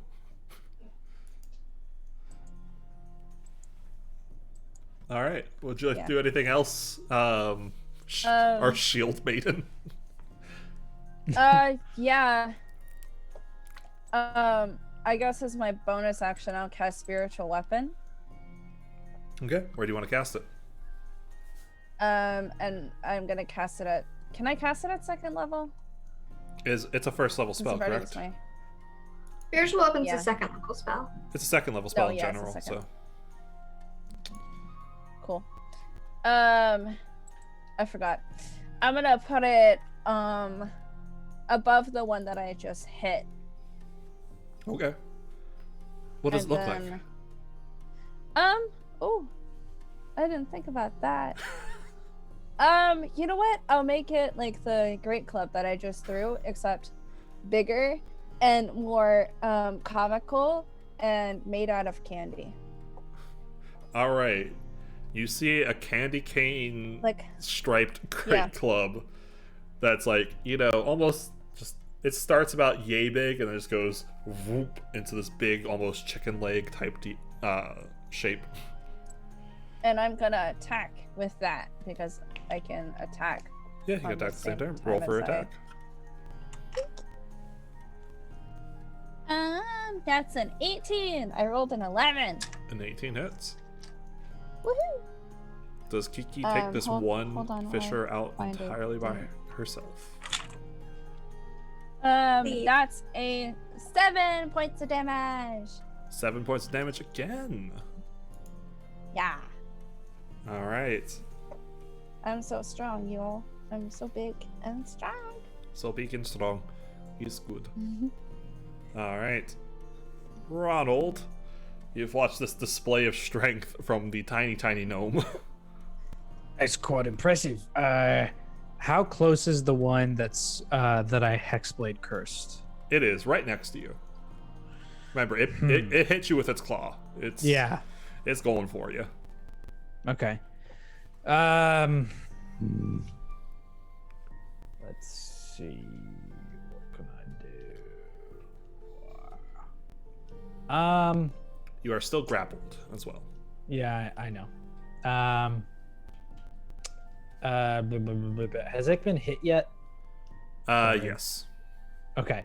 I'm going to cast Toll the Dead on it. All right. That's a wisdom saving throw. Wisdom saving throw. Whoo! That's a nat 19. Okay. Yeah. Nope. It is. Unless it's got a. It's a straight roll.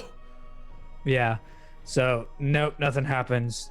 Frustrated at the current situation. That's it. Well, actually, wait, nope. Yep, that's it. That's all I can do. All right. Let me find some music that's not quite so sad. Okay. All right. That brings us right back to the cave fishers' turns. So they are.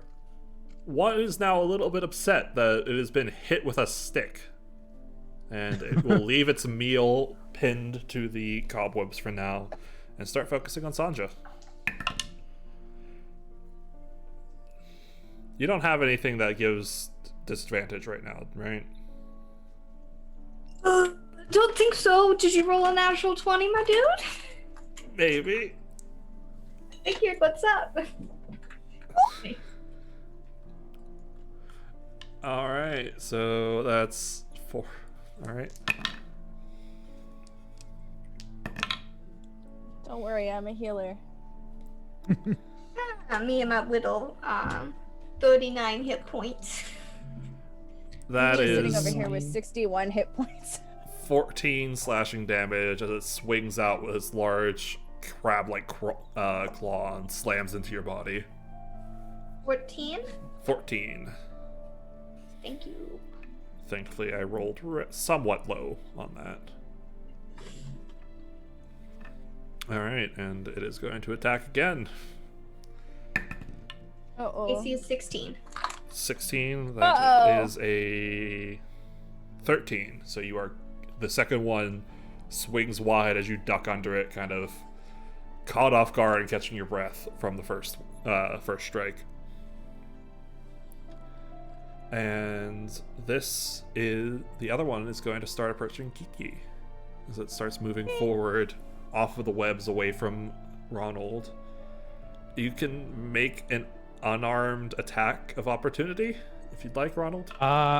Actually, I'm a warcaster, so I can cast. Oh, Nice. spicy. And fancy boy. since it's out of my range, I don't know if I can do the spell that I want. Well, it is technically right next to you as you perform the attack of opportunity. Is this the one that is Hexblade is cursed? No, this is the one that got hit with Guiding Bolt earlier. Okay. I'll try to toll the dead that one. Okay.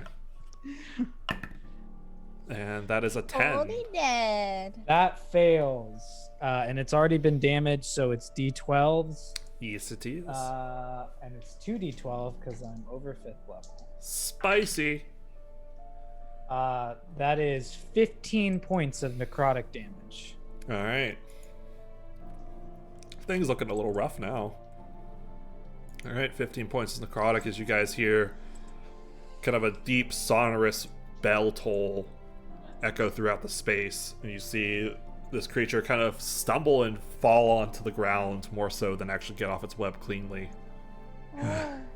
If I wasn't stuck in this damn web, I'd be killing you right now. And it is going to proceed forward towards Kiki. Okay. All right, and with its first attack, that's going to be a dirty 20. Yeah, that hits. All right, that's 9 slashing damage, Okay. and the second one's a 16. No, that does not hit. All right. So as it stumbles forward, catching itself and rushes at you, snapping with one claw and kind of catching you in the side a bit, but you manage to kind of like bat it away and avoid the second claw. All right, that's their turns. Sanja, what would you like to do? Whoa. I would like to punch, please. Well, not punch. I would like to hit it with, I would like to hit it with the stick a couple of times. Not bad. First That's one's an bad. 18 to hit. An 18 does hit. I feel like we've rolled a lot of 18s so far today. Yeah. We have. Yeah. 7 points of bludgeoning damage. I'm gonna try to stunning strike it again. All right, that is a con save. DC 14, sir. That's a 12. It is now Yes, okay. stunned. Nice. Stunned. So Nice, stunned nice. means I have advantage on all of these, right? Yes, every attack while it's stunned is advantage. Okay. First one is a 23. Yeah, that'll hit. Okay. That'll hit just a bit. That's max damage, which is if I remember how to do math, that's 11 points of damage. All right, 11 points. And the staff cracks into its shell. You can kind of hear the sound of just as some of it cracks into its body. Ugh, I don't want to risk it, so I'm just gonna bonus action unarmed strike it. All I right. don't drop my dice on the ground. Oh, that's a natural 20. All right. Hey. Nice, nice. For only, sorry, I'm doing math, and I'm clearly bad at it. 8 points of damage. All right, 8 points of damage as you follow up the staff strike with a firm kick into the now cracked portion of its shell. Ugh, talking with a bit of a slur today. Slap, slap, slap. You're not even drinking, sir. I'm the only one that's not drinking, and I can't fucking talk. Ah. There. All of our Listen, drunkenness taste. that's coming off of the alcohol is just transferring into you. Yep. Yeah. I blame Um, Zoom. That's where it's going. I end my turn. All right, that would bring us back to Kiki Sunderland. Sunland. Hello. I just realized I Sunland. put your name wrong on the overlay. I'm an idiot. I'm gonna fix that. Nice job. Okay. I am going to finally pull out my mace. My fancy Oh. mace. Ha, ha, ha. And as I pull it out, the entire room goes and light is shown on everything. And it's very bright all of a sudden. as I pull I'm this gonna mace go out. ahead and recast darkness real quick.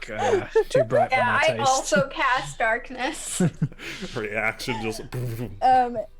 Since it's right here, I'm just gonna swing down at it with my mace. Roll for attack and all your glorious, bright, gnomish brilliance. That was a really bad roll. Can I use luck? I can use luck. I'm gonna use luck. Yeah. Can I use that? I think. Well, I don't know if it's just on a Are you- one. 'Cause you're... Are you lucky or well, she's not a Mhm. halfling. Oh yeah. If you're no, lucky, you are, you can you are roll regular whenever. old lucky. You can Yeah, roll you're whenever. good. Yeah, you can use a luck point for this. Yeah, I'm Halfling gonna luck use is a only luck if it's a point. 1. That's a 22 now. So yeah, that definitely hits. Yeah, just a bit. Just a bit. Just a No, little the bit. AC's 23. Get fucked. They suddenly got a lot more hardy. That's an 8 points of damage, unless this thing is a fiend or undead. It is not, unfortunately. Okay, well then that's 8 points of damage. I have an important question for you. How big of a radius is your light? It's 20 feet of light and then 20 feet of dim light. Okay, that's So all you I need are- to know. You are within the bright, Very the bright bright. light. And then I'm going to move my my spiritual weapon over Okay. if it's within 60 feet. It's fine, and then Yeah. I'll hit it with that as well. All right. Roll for your attack. Oh, that definitely hits. It's a 19 plus a 7. Yeah, 26. That'll hit. Yeah. And that's 8 points of damage. All right, 8 points of damage. So you smash this creature both with your mace and this giant candy cane club, and just absolutely decimate it. It is now, you can see cracks have formed. There's kind of an ichor leaking out of it, and it is very, very hurt. Can No, I but- assess how everyone is doing just before my turn ends? Does anyone look like terribly damaged? I don't think anyone's Can I- that hurt really. Do it like I'm a first- okay. 15 points down. It's not that Yeah, bad. Cool. I'm 14 points down. Okay, cool. That's my turn. All right, Ronald, you are still pinned to the cobweb. Yeah. Are they out of range? Like out of 5-foot range of me?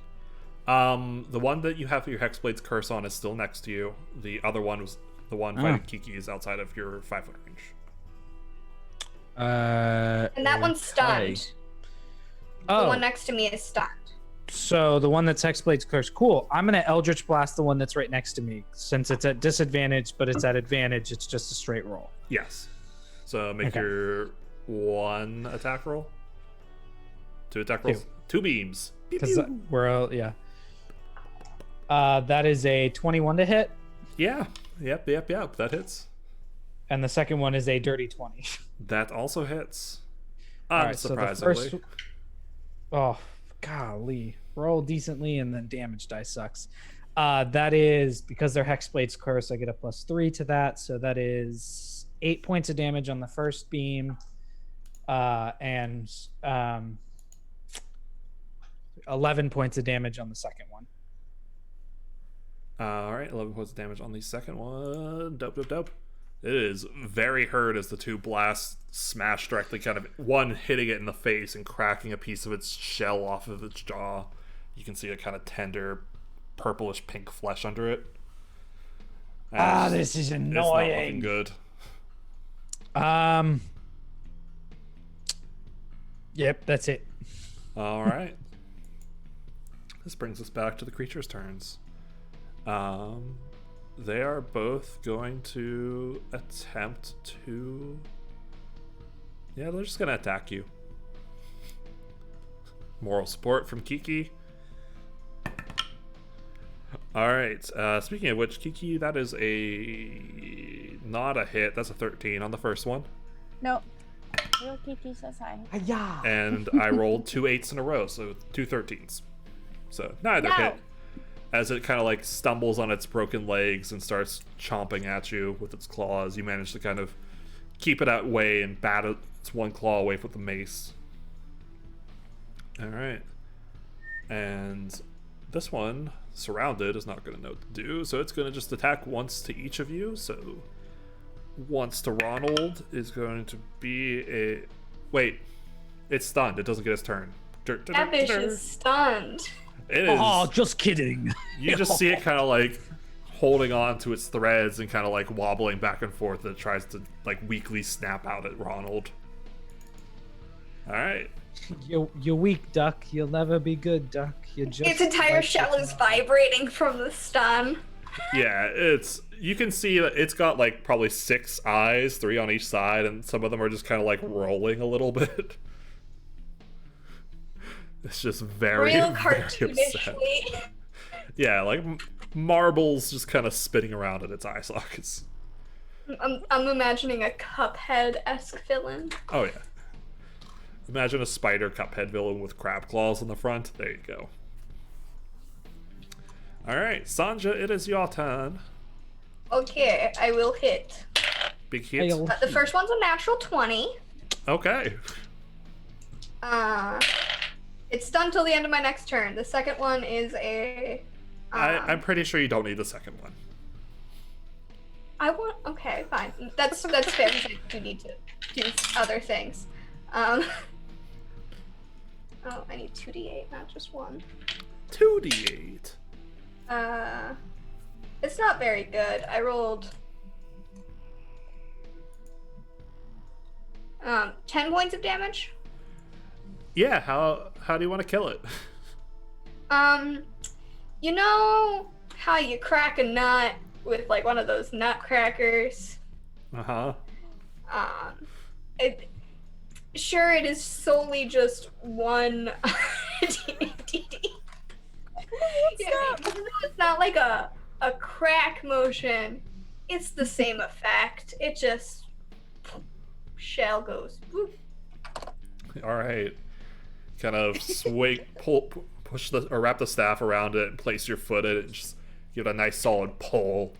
And all of a sudden the shell around this spider-like creature just goes cracks, and you're immediately kind of, your foot and your staff are just kind of covered in like brackish purple ichor.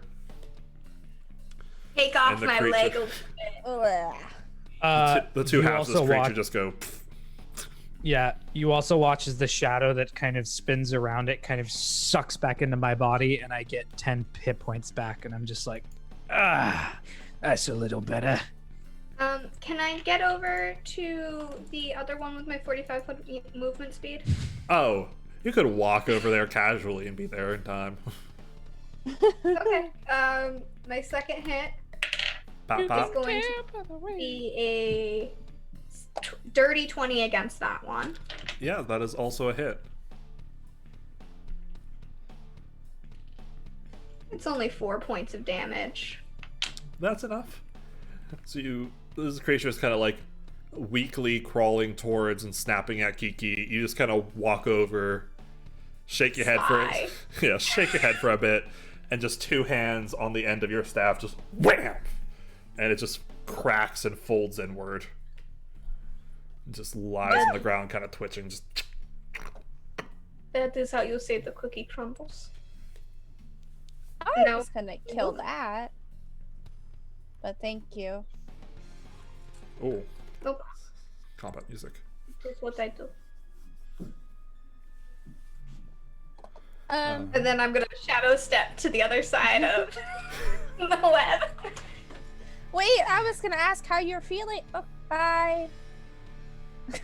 I'll Like try it to. was a short rest, like an hour, just to like. Yeah, me too. I'm gonna try and get my Okay. sickle. All right. Yeah, can I grab my great club? Yeah, your great club, which is now kind of like just dangling from a cobweb, swinging Cool. just in an open space. You have to do Can jumping I to get reach it? Can I reach it? Do I have to jump to reach it? Yeah, you have to do a little bit of a jump, and you kind of like swing on it for Okay. a second, but eventually it just And gives then away. I won't make you roll to extricate yourself in the sickle. It's DC 13. It's not that hard. If I need to, I'll summon my actual weapon. But No, it's just a strength check. You can pull yourself free of it eventually. I'll Takes a pull bit of my effort, but it actual, helps. mace away so it's not so bright in here. While I wait for them to get themselves settled, can I like go stealthily explore one of the houses and make sure it's clear for a short rest? Yeah, you can pick one of the ones that's up ahead. Okay, I'm gonna just check it out and make sure that it seems safe.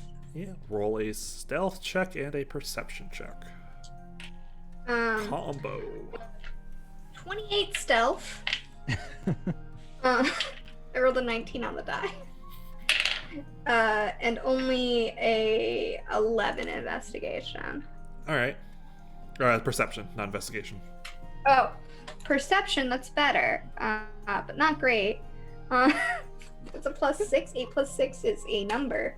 14. 14. All right. You very subtly climb through one of the now open windows of these structures, and looking around, they are completely empty. You're basically kind of in a very simple domicile.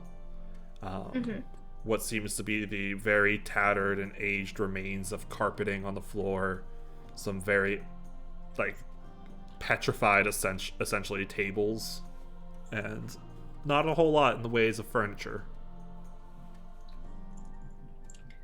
Okay, I will come back out and be like, I found safe spot for all of us to rest for a brief period of time, recuperate, and then we move on, find the dead children. I mean, Sounds good. I don't know if they're okay. I Yeah, mean, either that or we go into the spiders' stomachs and see if there is, I don't know, skull? Can you digest skulls? Bones? I do not know. I mean, some reptiles definitely can. So I'm gonna assume maybe. I mean, this is not a reptile, this is crab, spider thing. I mean, based on what I could tell, they were going after me, so I'd assume that they would have some kind of way to eat things if Yeah, that was and the case.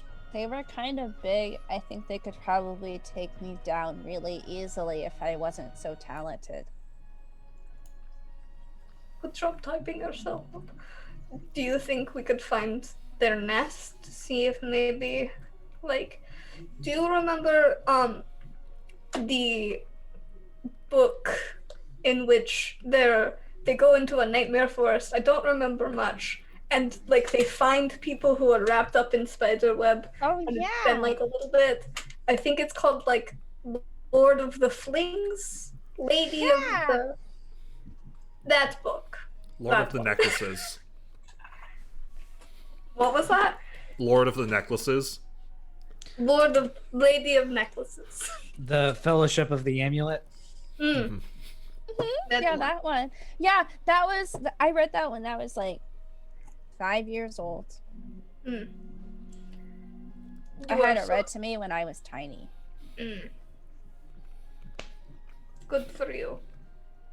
Anyways, that is my hope for how they are going to be.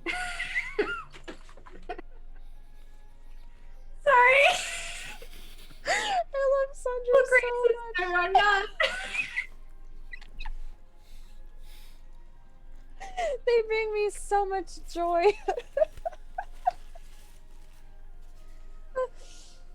I must stop talking now. I feel very awkward. Okay. Wow. Go hide in one of the other You're rooms. actually talking about your emotions? That's incredible. We should talk about that. I shut the door. Another Just- room. Hey, wait! You close the door. It slams and stays there for a moment. It just goes. "Nyeh." See, okay, so here's the thing. I really think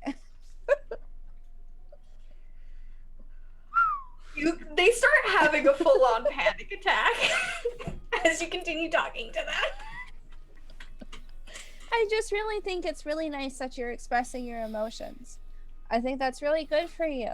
I know you have a lot of problems with that, but I think it's really good for you. Anyways, I hope you have a good short rest. I'll be over here. If you need me to heal you, I got you. Do we They're just crying. They're get like a short full-on having rest? a panic attack. They're crying. They're like, I cannot do this right now, and they're hiding. In fact, such a bad stealth check.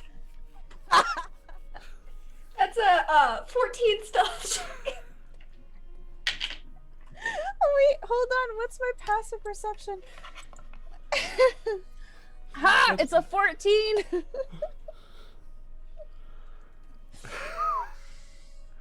I'm trying to hide in the corner. Oh, It's just. it's okay. I'll leave you be. It's okay. Anyway, short And rest. I'll go sit in another corner. Do we get a short rest? Yes, you guys take your time relaxing and bandaging your wounds for an hour, eating some small bits of rations from your bags, not talking about your emotions. I've tired Shane out so much that he's taking his glasses off. Oh, this is a lot. I know we use D&D as therapy here, but like we don't need to actually have therapy in D&D. Why I not? very healthfully talk about my emotions. What are you talking about, Shane? I complain to you all the time about how I'm feeling. This is me and Kelly's constant You conversation can't. is either Dungeons and Dragons, complaining about Dungeons Or and I'm having Dragons. an anxiety day. How about you? One of Same. those. All right. Today was very interesting, that's for sure. Nonetheless, you all have your short rest and are feeling recuperated to continue adventuring. Okay. All right, let's keep going. Oh, I love that. Let's do that. Yeah, let's try to keep the feelings to a minimum. What do you not want to talk about, yours, Dragon Man? I try not to have any as much as possible. You know, that's really bad for you. Maybe you should try writing in like a journal or something. That might actually do a lot of help. Like, Anyways, we are. do you need a pen and some Pulls the journal out of the pack and like Here, shakes you it can and put it have back in. mine. You can have, okay. I'm good. Anyways, I'm Okay. stealthing about 30 feet ahead. Dope. 21. 21. All right. I'm gonna also stealth. I rolled shit, so that's probably. Oh, it's at disadvantage. 13. How's it going, Dee Dee? That's going? an 8. An 8? All right. All over the spectrum today. Wait, I could use. No, you know what? I'm gonna let it happen. Did you roll a 1? Oh, wait, no, you have No, lucky. I rolled a 5, so that's a +3, so that's an 8. I keep on forgetting you're a gnome because you just give off halfling energy. Halfling Kiki vibes. is a halfling in disguise. Mhm. See, I cast her first as a halfling, but she wasn't short enough, so I wanted, so I made her a I gnome. wanted her to be shorter. Short queen. Oh. Oh god. So Sanja, you continue 30 feet ahead of them, and as you get about 30 feet out, all of a sudden you just hear ding, smack as Kiki trips over the doorway and just lands on her face. It's just a very slow. Oh, And then a slow blink, and then they keep on going. some dust in here. Ronald, you're just right behind her at this point. I'm like, climb to my feet. All right. So you all Sorry. stealthily explore deeper into this cavern. You find the other 20 foot tall archway at the very end, and seeing into it now, you see it's kind of a steady, broad stairwell leading down very shallow inclines. And if you can kind of see it forward, it's not too far. It doesn't go too far down. It's probably about 30 feet. Kind of ends into a large, broad space. Do I see any untold dangers? AKA, can I make an investigation check for traps? Yes, you may. Thank you. Do I see anything with my exalted vision? Oh, it is a, how you say 21. At 21, you do not see any traps currently. Okay. I I proceed with caution. All right. Ronald, as you get closer and slowly make your own way close to the archway, you can see, and Sanja, you start seeing this as you proceed into the chamber. This seems to be kind of a large thoroughfare full of various workspaces. Old constructs, heavy forges, carpentry and woodworking areas. There just seems to be ancient materials left here in various states of completion. You see racks of old weapons, similar to the weapon, Ronald, you noticed this specifically, similar to the sword that you saw in the Archmage's office. There are weapons on a small rack off to the side. Though, interestingly enough, they lack the runes that were on the Archmage's sword. Of no importance to me, then. Question. Do we Yes. still see the tracks, or are the tracks gone? You do see the tracks for now. For your Okay. 30 feet out that you can see them. But as you proceed further into the chamber, towards the very back, and Ronald, you see this first, the chamber kind of ends after about probably 100 feet. Where the tracks go, you see much larger footprints. And it seems to be a bit of disarray. You can't, like, it's not just them walking forward. There seems to be signs of a small fight and just heavy footprints leading to and from the chamber ahead, which is another large archway that leads into a hall of equal size. How large are the footprints compared to the other ones? Like, if I took Kiki and I laid them in the footprint, is it like the size of Kiki or is it smaller? They're a little bit larger than Kiki. That's a pretty big foot. Yeah, it really, yeah. Or someone just wearing really big shoes. Stay 30 feet close to me, please. And I'm gonna spend 2 key points to cast Pass Without a Trace on us. So Okay. plus 10. I'm also going to cast aid on all of us at 3rd level, so everyone gains 10 hit points. Dope. 10 temporary? Yeah. Okay.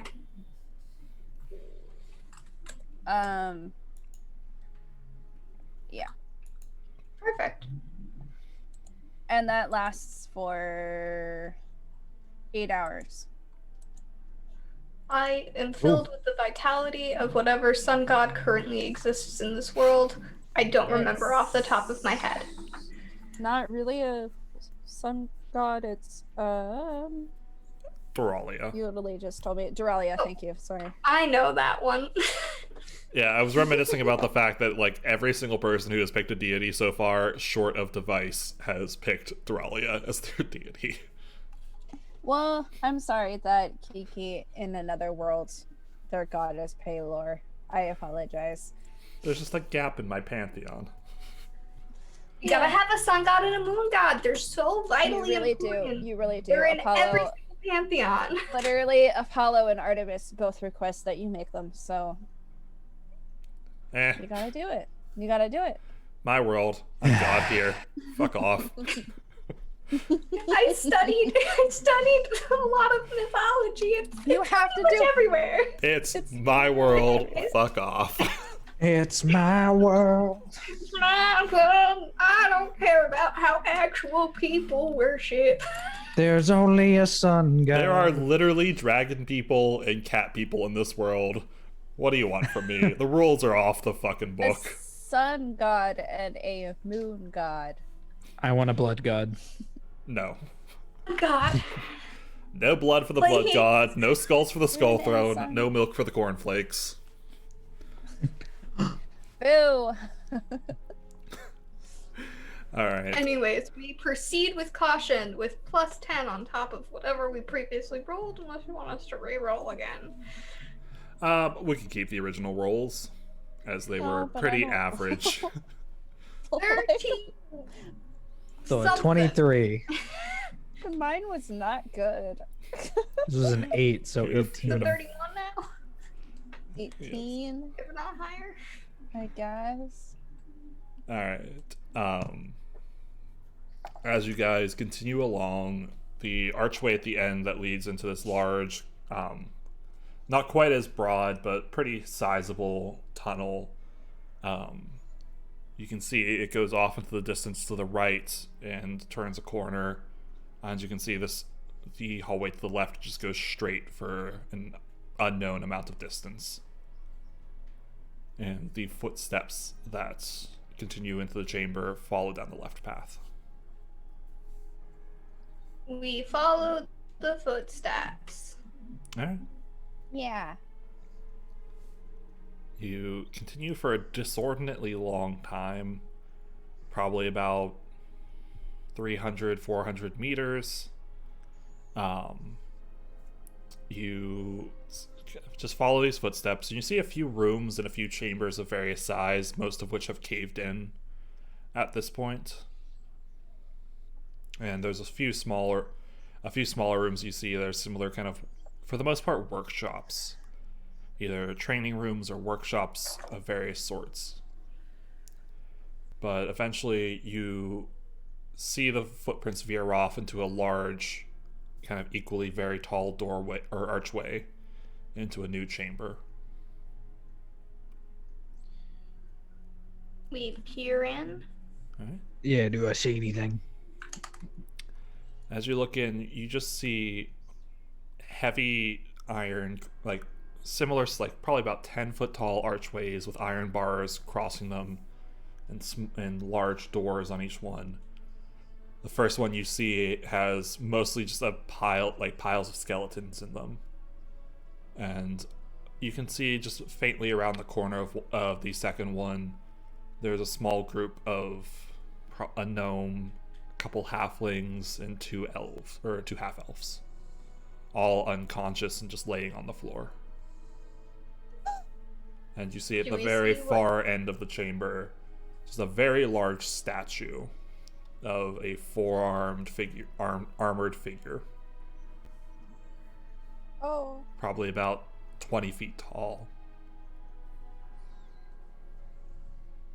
But the children are unconscious. Do they seem like they're dead? Yeah, are they breathing? Can I tell? Make from a here? perception check. That wasn't bad. Hold on, I'm on the wrong page. You said That's a perception? 9. 21. Sanja, you don't see shit. Cool. You see unconscious people. Rip my passive perception. Gotta love rolling lower than your passive. My passive perception's a 21. I know. It's great. Never ask questions. Oh.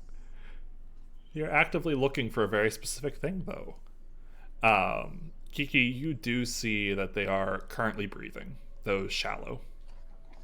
Oh, okay,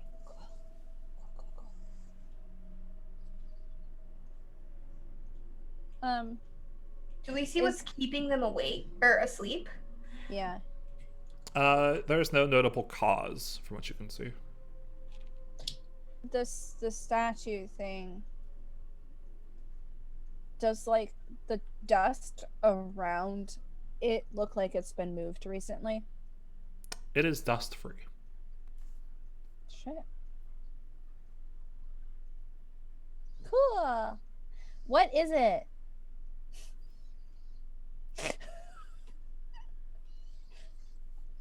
Do I know what it is? Like the creature? Do I know? Roll an Arcana check. Okay.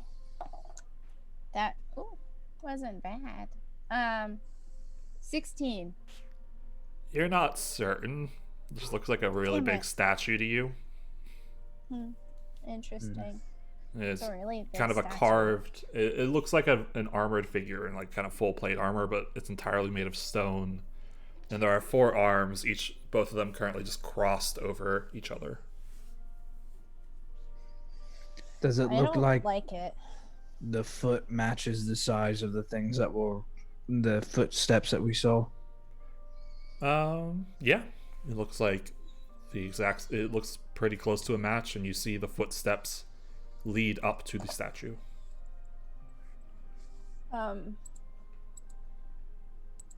What 3 creatures look to be the most, the most strong out of all of the ones that are unconscious?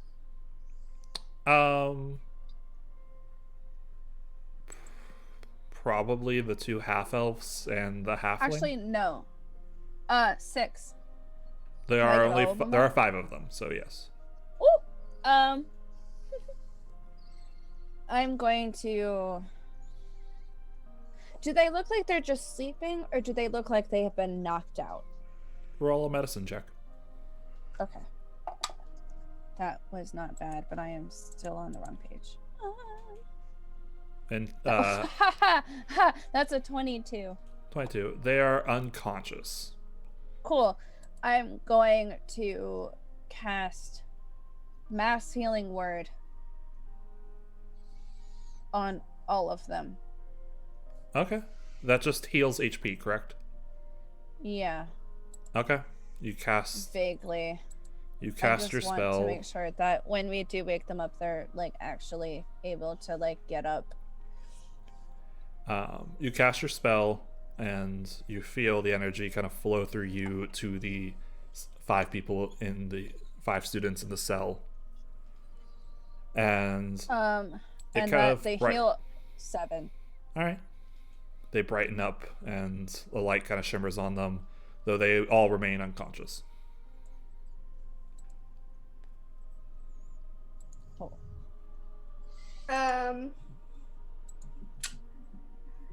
Also, want to just clarifying question: how far into the space are all of you? I'm still at the entrance. Okay. What's the range on mass? Close healing enough to word? cast. It's 60 feet. Okay, So I will so you're get at the within entrance 60 still. Yeah.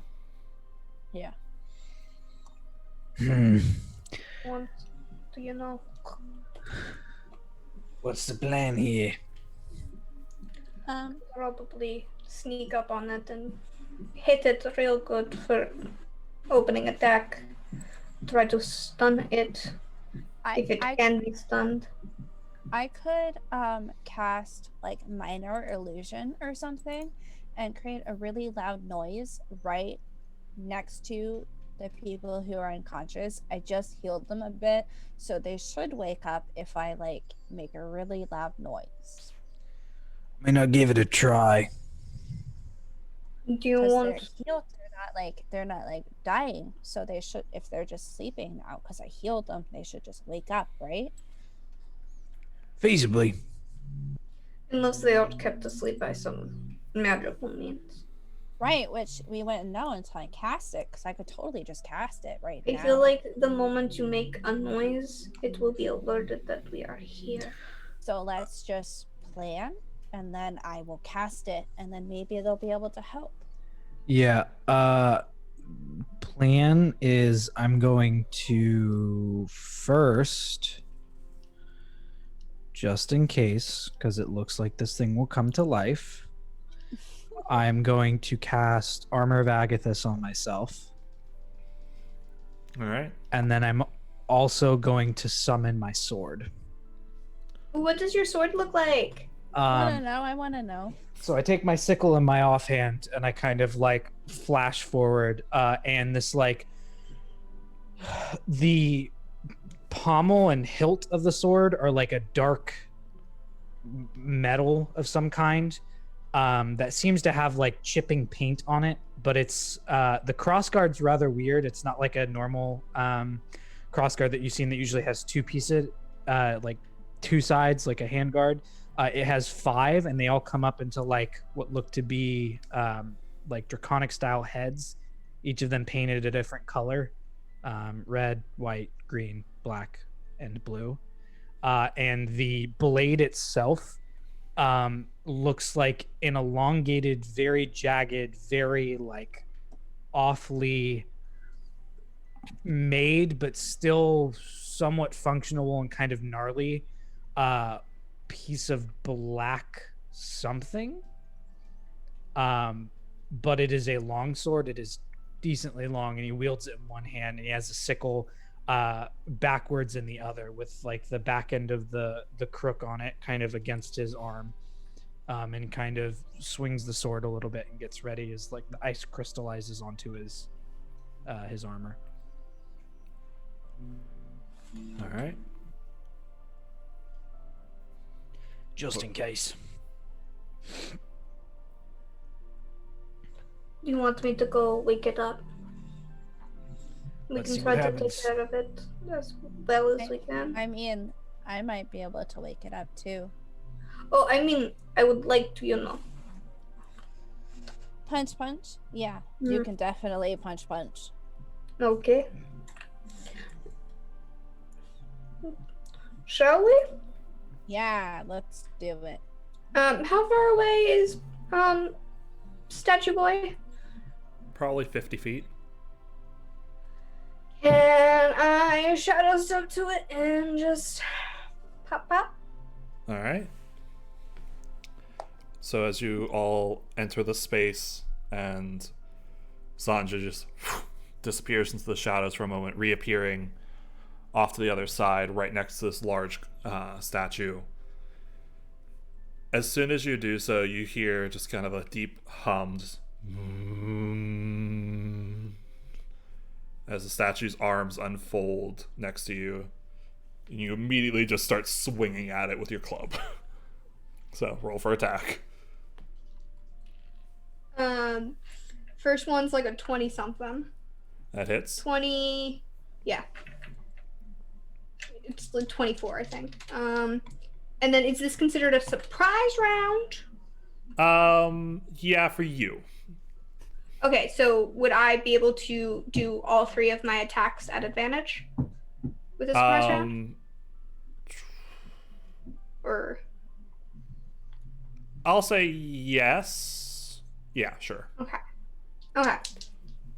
I was waiting for them to attack before to make the noise. Would I also be before the initiative roll, or would my thing happen during the initiative? I'll say it can happen during the surprise round. It is your action though. Okay. Minor illusion That's is an fine. action to cast. That was a 19 on the die plus 6. That's All right, that also hits. 25. And then the third one is only a 14. All right, 14 does not hit. Okay. Sorry, I'm just doing all the damage together because it's easier. 16 points of damage total. I am using my fisty fists, which are considered magical. Okie. So 3 quick blows to the lower leg of the statue, and you land some solid blows, kind of like cracking and denting into the stone of its body. And with that, Kiki, you're making a loud something or another. Yeah, it's just gonna be my voice going, wake up, I need you, come on, wake up, come on, it's time to go, let's go, come on, wake up. All right. And with that, And it happens basically until I just miss it, or, I cast it again, so. you guys just hear Just Kiki's happening. voice screaming from inside the cell for as long as, for many seconds. And with that, let's Yeah. roll initiative. Hey yo. 14. Dirty 20. Oh, Nice. natural 20. Nice. Wow. So 22. Nice. 14, 22. Nice. Kiki, what'd you say you got? 14? 14? Wait, I Yeah, got a Kelly, 20. Kelly got the 20, trick, sorry. 20, yeah. I Dirty am, 20. in and out. Let's go. All right. It's late. Mood. Let me put Mood, some mood. cool music on if I can find any of it. Let's go with this. All right. So as you start cracking into this statue's legs with your fists and kicks and various unarmed strikes, its arms kind of unfold from it, and you see kind of dust and plaster and stone crack and fall to the ground as two of its lower arms both reach behind its back and pull out long, what would be short swords for it, but are actually probably about 6 feet long, in total. Oh And no. Oh, I'm gonna the rest take of its the arms dough off. open, and you just see these large blue crystals embedded into its palms as it just kind of pulls out, and you just hear this droning, just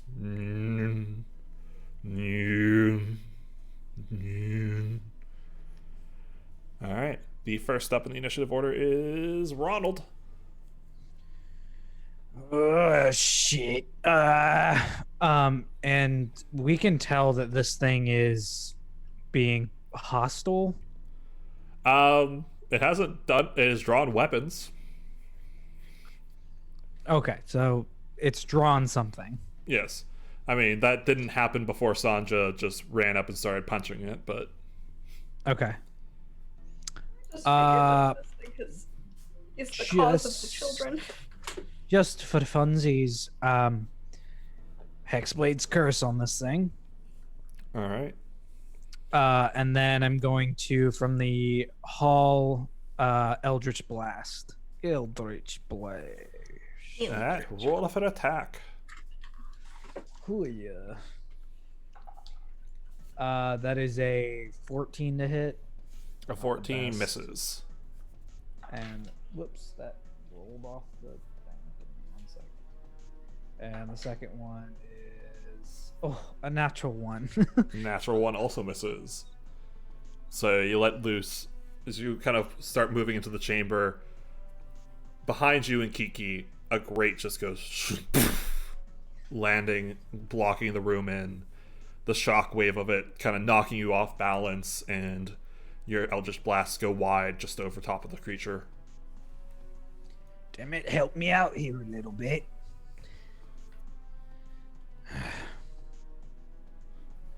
All right. Would you like to move? Yeah, how far is it from me right now? Approximately 50 feet. I'll move 30 feet closer to it. Okay, so you're about 20 feet away at this point. Yeah. You hear the illusion of Kiki's voice, probably off to your left-hand side at this point, just going, "Wake up, wake up, wake up, wake up, wake up, wake up, wake up, wake up," over and over again. God. Lasts the whole round. It's great. All right. Are they stirring? You can make a perception check on your turn, which it is now your turn. But that's going to Is it- probably be your action to... Yeah, it's going to be your action to look back and check. Nope. Two broadsword dudes. First is a 17 to hit. A 17 just hits. Okay. I'm just gonna do them all now. That is nothing. For the second one, and then the third one is a natural one, so All only right. one punch hit. You slam your fist once into it, and then immediately afterwards follow it up, cracking your knuckles against it, which it hurts a lot more than you expect, and you have to kind of like take a step back and recover a bit. That is, sorry, it's max damage, which is 6 plus 3, 9 points of damage. All right, 9 points of damage. And is that it? Or would you like to do anything else?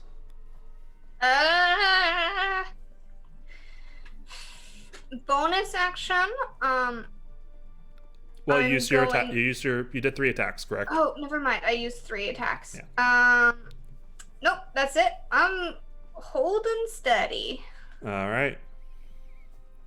That will bring us to Kiki. Oh, SpaghettiOs. I'm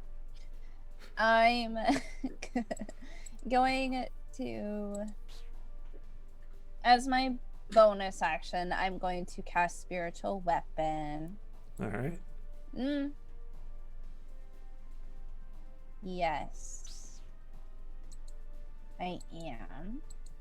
And as my action, I'm gonna look towards the people to see if they are waking up.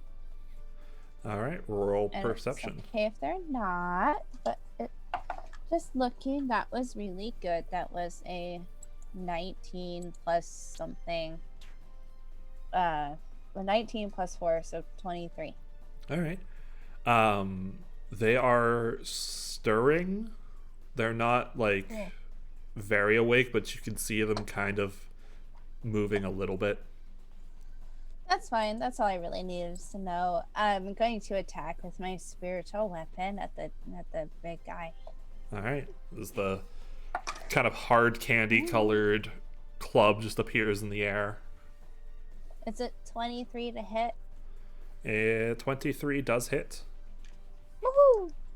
I imagine it's like a nerd's rope. Yes. A nerd's rope just in the shape of a cartoonish club. That's 7 points of damage. All right, 7 points of damage. And yeah, this would count as magical. Yeah. It is a spell. It is force damage. All right, 7 points of damage. The candy club just smacks into the side of this creature. You see some cracks, some faint cracks forming on its forearm as it blocks the blow. All right, that is it. Are you going to stay in place, or are you going to move forward? I will move forward. How far do you want to Kind move of like forward? towards the people, but also just forwards. How far away is the big guy from me? It's currently about 50 feet away. Okay, then I guess I'll move up my entire 25 feet. Okay, so just kind of right behind Ronald. Yeah.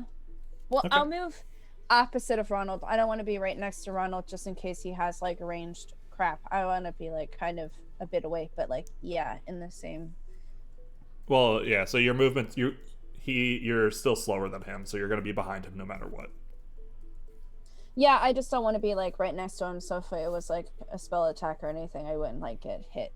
Okay, so we'll say you move like 10 feet off to the side and about 10 feet back. Yeah. Okay. All right, it is now the golem's turn. As it begins walking off the pedestal it's on, it kind of just steps over you, Sanja. You use the heavy feet, just and it places itself right between you and Ronald, since it is a large creature and occupies that whole space more or less. And you see both of the upper hands with the blue crystals in it stick out towards both of you, and just a pulse just. I would like you both to make wisdom saving throws. It's not a spell, is it? Just as a No. question. Okay. Well, it's a magic effect. The question would be for counterspell, but if not, it's okay. No, I'll say counterspell's not going to work in this case. Okay. 17. That's 5. Ooh. All I right. have no big bonus to that. Oh no. A 17 is a success, just barely. A 5 is a fail. So, Ronald, you are now ostensibly under the effects of the spell Slow. Woohoo! So, can't use no reactions, half speed, and you can only attack once on your turn. Mm-hmm. And you can either take a bonus action or an action, not both. Right? And we're just keeping track. You will be able to repeat the save at the end of each of your turns. All right. Cool beans. And with that, that is the end of the golem's turn. So that brings us back round to Ronald. Super slowly, I will move about 10 feet away from the golem in like super slow run. And seeing as I can only use an action or a bonus action, I will just use my action to again cast Eldritch Blast. All right. As you run backwards, you are going to get hit with this attack of opportunity. Sounds good. Eldritch Blast. So and its arms are long. This doesn't happen. It's pretty far away that it happens. So that is a 26 to hit. That'll hit. All right, where are my appropriate dice for this fucker? Ugh. All right, that's a 21 bludgeoning damage. 21. All right. It takes 15 points of cold damage as the armor of Agathis bursts off of it. All Oh, right. baby. And then my Eldritch Blast. Oh, Jesus. I am not rolling well with this dice. 13 on the first one. That's a miss. And a 17 on the second one. 17 just hits. All right. So because it's cursed, it will take, well, at least halfway decent on the damage roll. It'll take 16 points of force damage. All right. Seeing as one of the blasts slams into its chest, kind of stopping the movement of it. It's pretty heavy, but that blast manages to kind of like push it a little bit backwards. And then I'll attempt to make my save. All right, roll your wisdom save. 13. 13 is a fail, so you're still slow. Yeah, I don't have a high thing for those saves, so. Oh, We'll wait, get I'm there. wrong. It's a 16, but I don't think that saves. That is still a fail. I didn't realize I had a +4. Yet it's still a fail. All right, now bring us to Sanja. Alright, I'm gonna go for a stun. All right, pop. I'm gonna see if I hit first before. Do I have to decide before or after I hit? No, you can just do it after. Okay. That's how I've always Ooh, played it. I don't think. That's a 13. 13 misses. Okay, definitely the second one misses. Third, I am going to patient defense with Alright. a key point You because I missed twice. You reach out and strike twice against its arm or against its leg, cracking hard portions of its armor, and kind of your hands kind of bounce off, stinging from each hit. Just take your time, let your ki flow in the right patterns to allow you to maneuver. All right, that brings us to Kiki. Okay. I am going to. How far away is it from me? Probably 30 feet. Okay. Cool. Uh-oh. I'm going to just guiding bolt it. All right, roll your attack. Okay. That's a 17 to hit. A 17 just hits. Oh, cool. I was worried for like a second there. Plot twist. Wow. The cleric is the damage dealer here. That's 20 points of damage. All right, 20 points of damage. This is bright I rolled bolt really of sunlight. high. This bright bolt of sunlight shoots out of Kiki's hand and just slams directly into the head of this creature, kind of disrupting And it for a moment. It moved, right? A little bit from my spiritual weapon.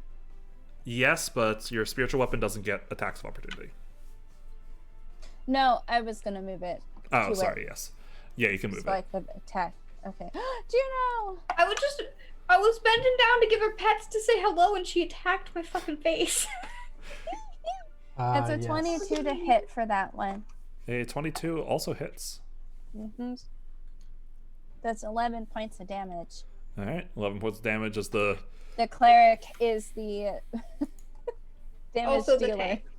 The candy club swings down and smashes into its cracking kind of, you see a large crack form along its shoulder of one of its arms.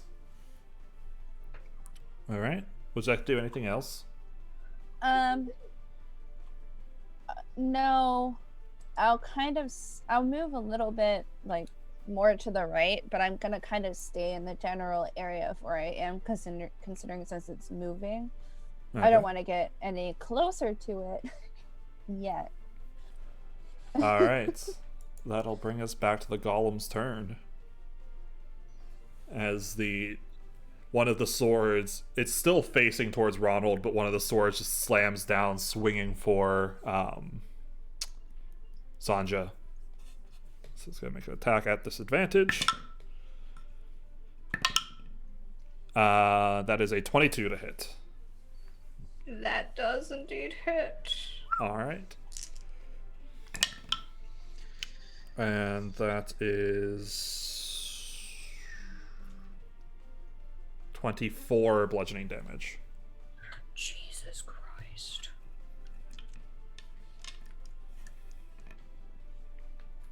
I'm at 25. Ahaha. It's just half your health. What are you talking? What are you complaining about? That was with You're the You're temporary welcome. for me. You were welcome.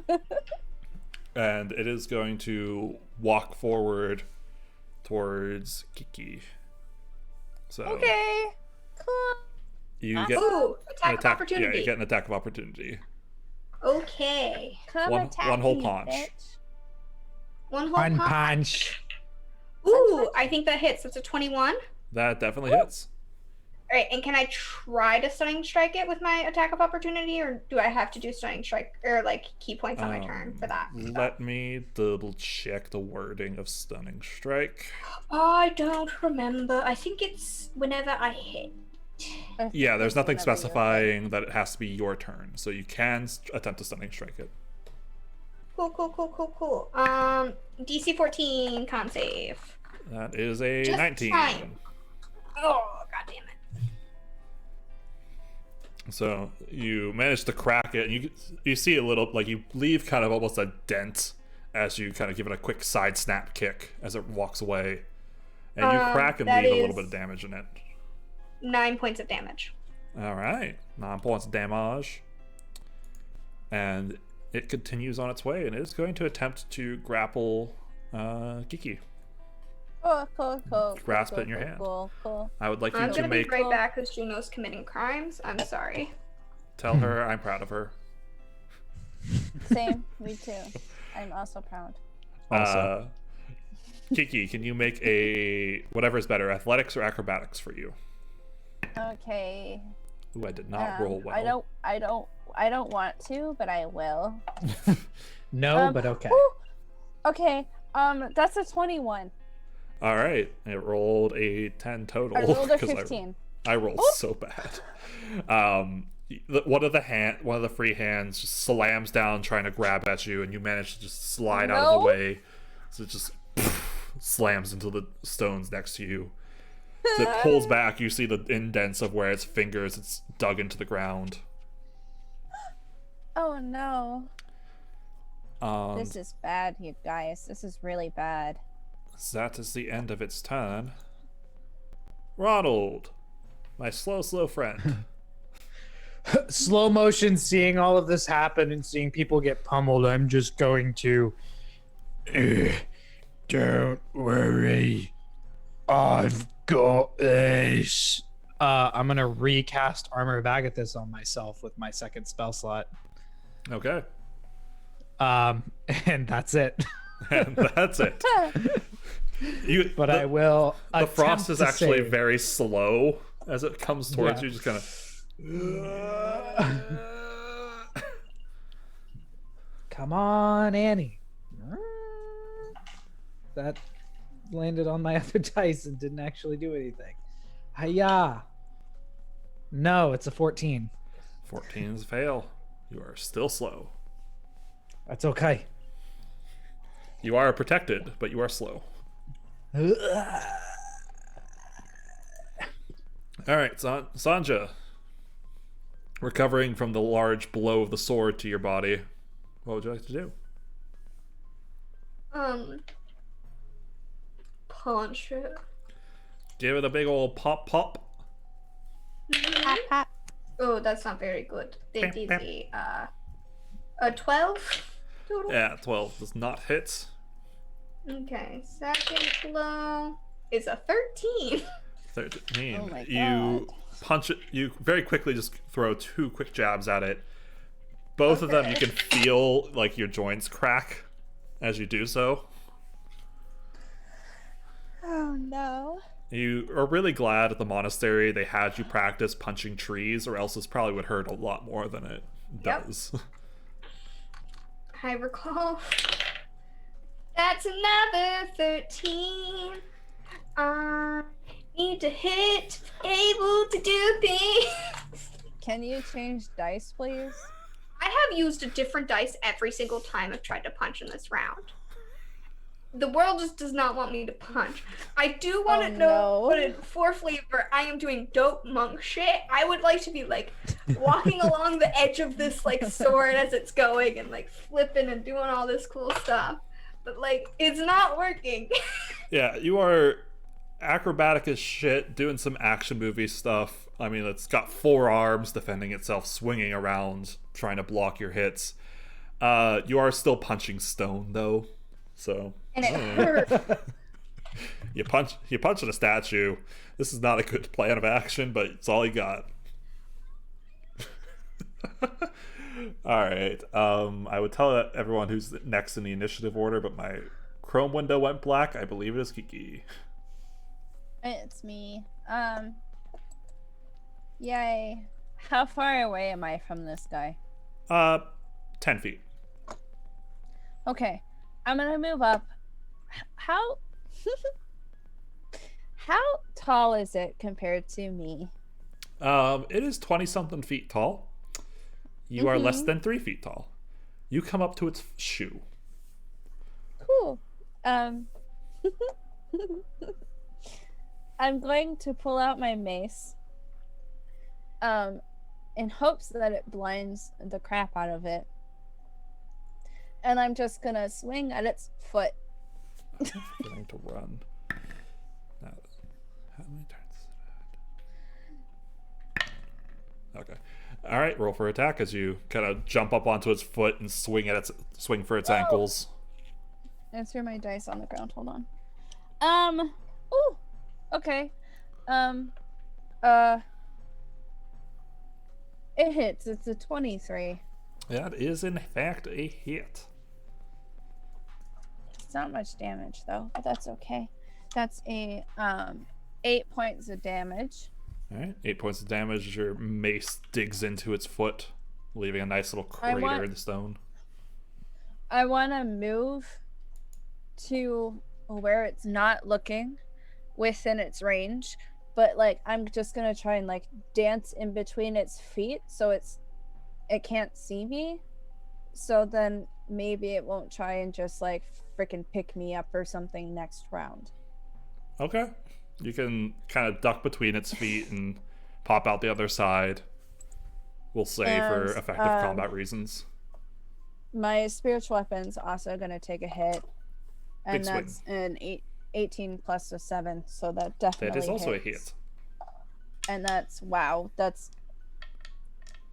12 points of damage. All right, 12 points of damage is yet again, this candy club just smashes into the back of the golem's skull, dislodging some stones, and a couple of them just kind of filter down as dust particles, hitting you guys underneath it. You said And 18. I'm just gonna dodge in between its feet. How much damage did you say again? Sorry. It was 12 for the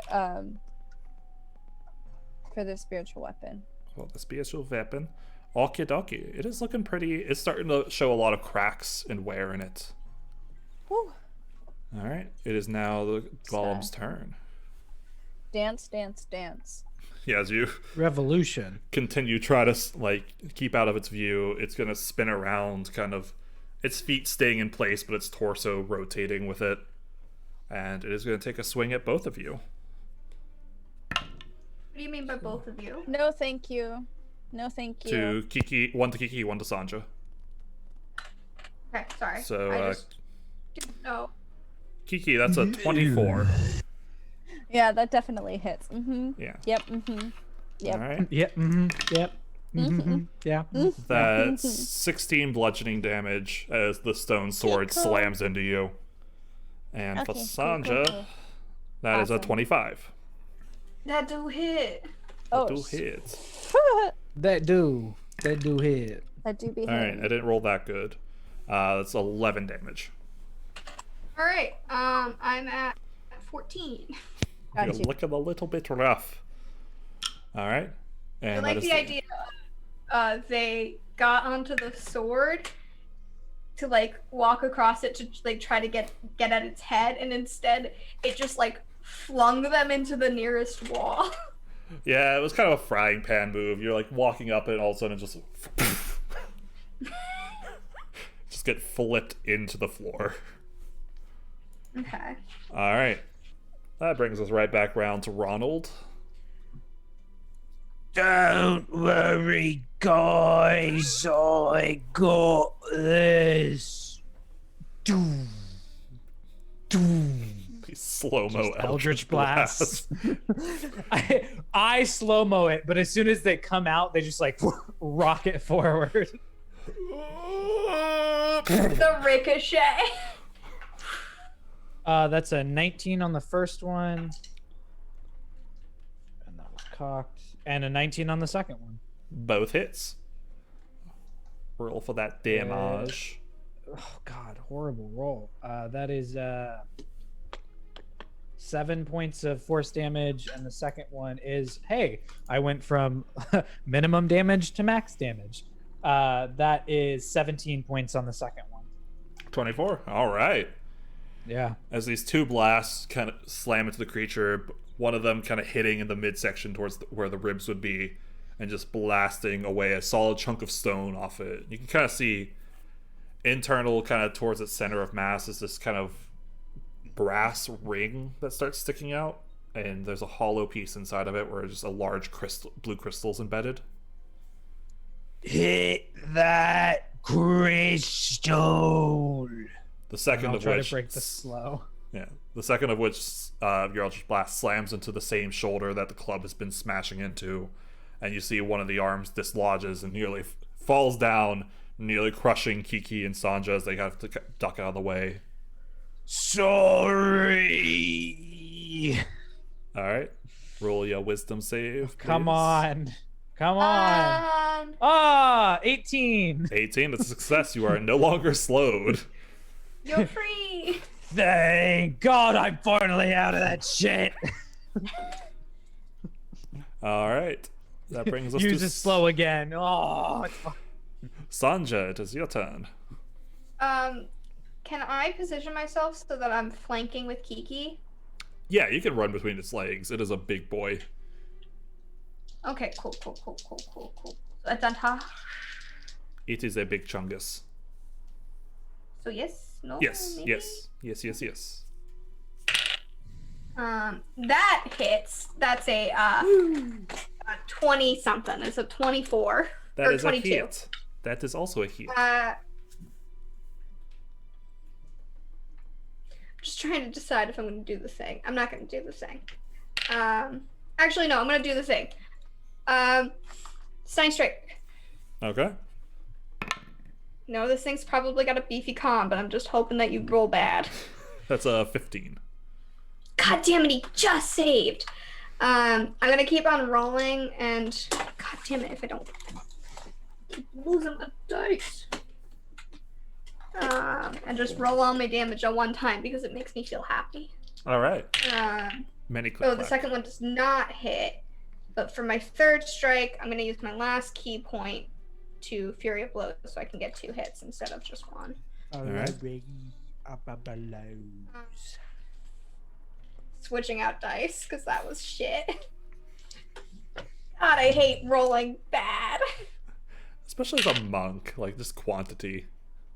Well, it's also like Sandra's built more for like other stuff, and I should have rebuilt them for Dungeon Brawl. That last one is a 19. 19 hits. So that's 2 successes.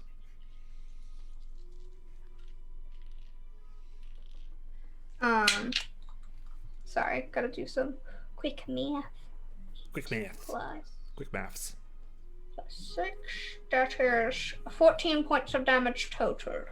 14 points of damage as your fists bleeding a little bit at this point. You manage to land 2 solid blows, cracking the already damaged spot on its ankle where Kiki had previously slammed her mace into it. Alright. That's your action, your bonus action, unless you would like to try and maneuver a bit more. With my movement, could I try to like actually climb up it to get close to the stone in the middle? I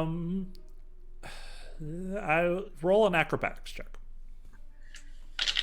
Dice gods, do not fuck me. Dice gods fucked me. That's a 9. As you kind of attempt to start moving up its leg, it kind of shifts and knocks you off onto the ground. You manage to catch yourself on your feet, Rude. but you've not managed to climb it. Bastard. All right, that would bring us back to our favorite gnomish friend, Kiki Sunland. All right. Can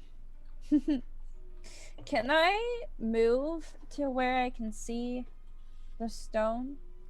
It's pretty easily accessible. It's facing you right now, so you can see inside of it. I'm going to guiding bolt it at 2nd level. All right, roll your attack. Okay. Guiding bolt. Guiding. I'm gonna use luck and reroll that. All right, 2nd luck point. Okay. Yep, because that was a natural 1, so I'm definitely gonna reroll that one. And that's a 21 to hit for that one. That is a hit.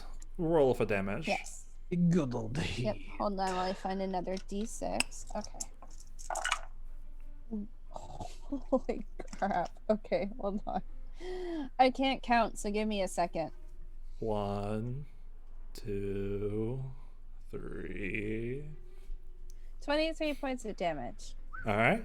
How would you like to do this? Oh.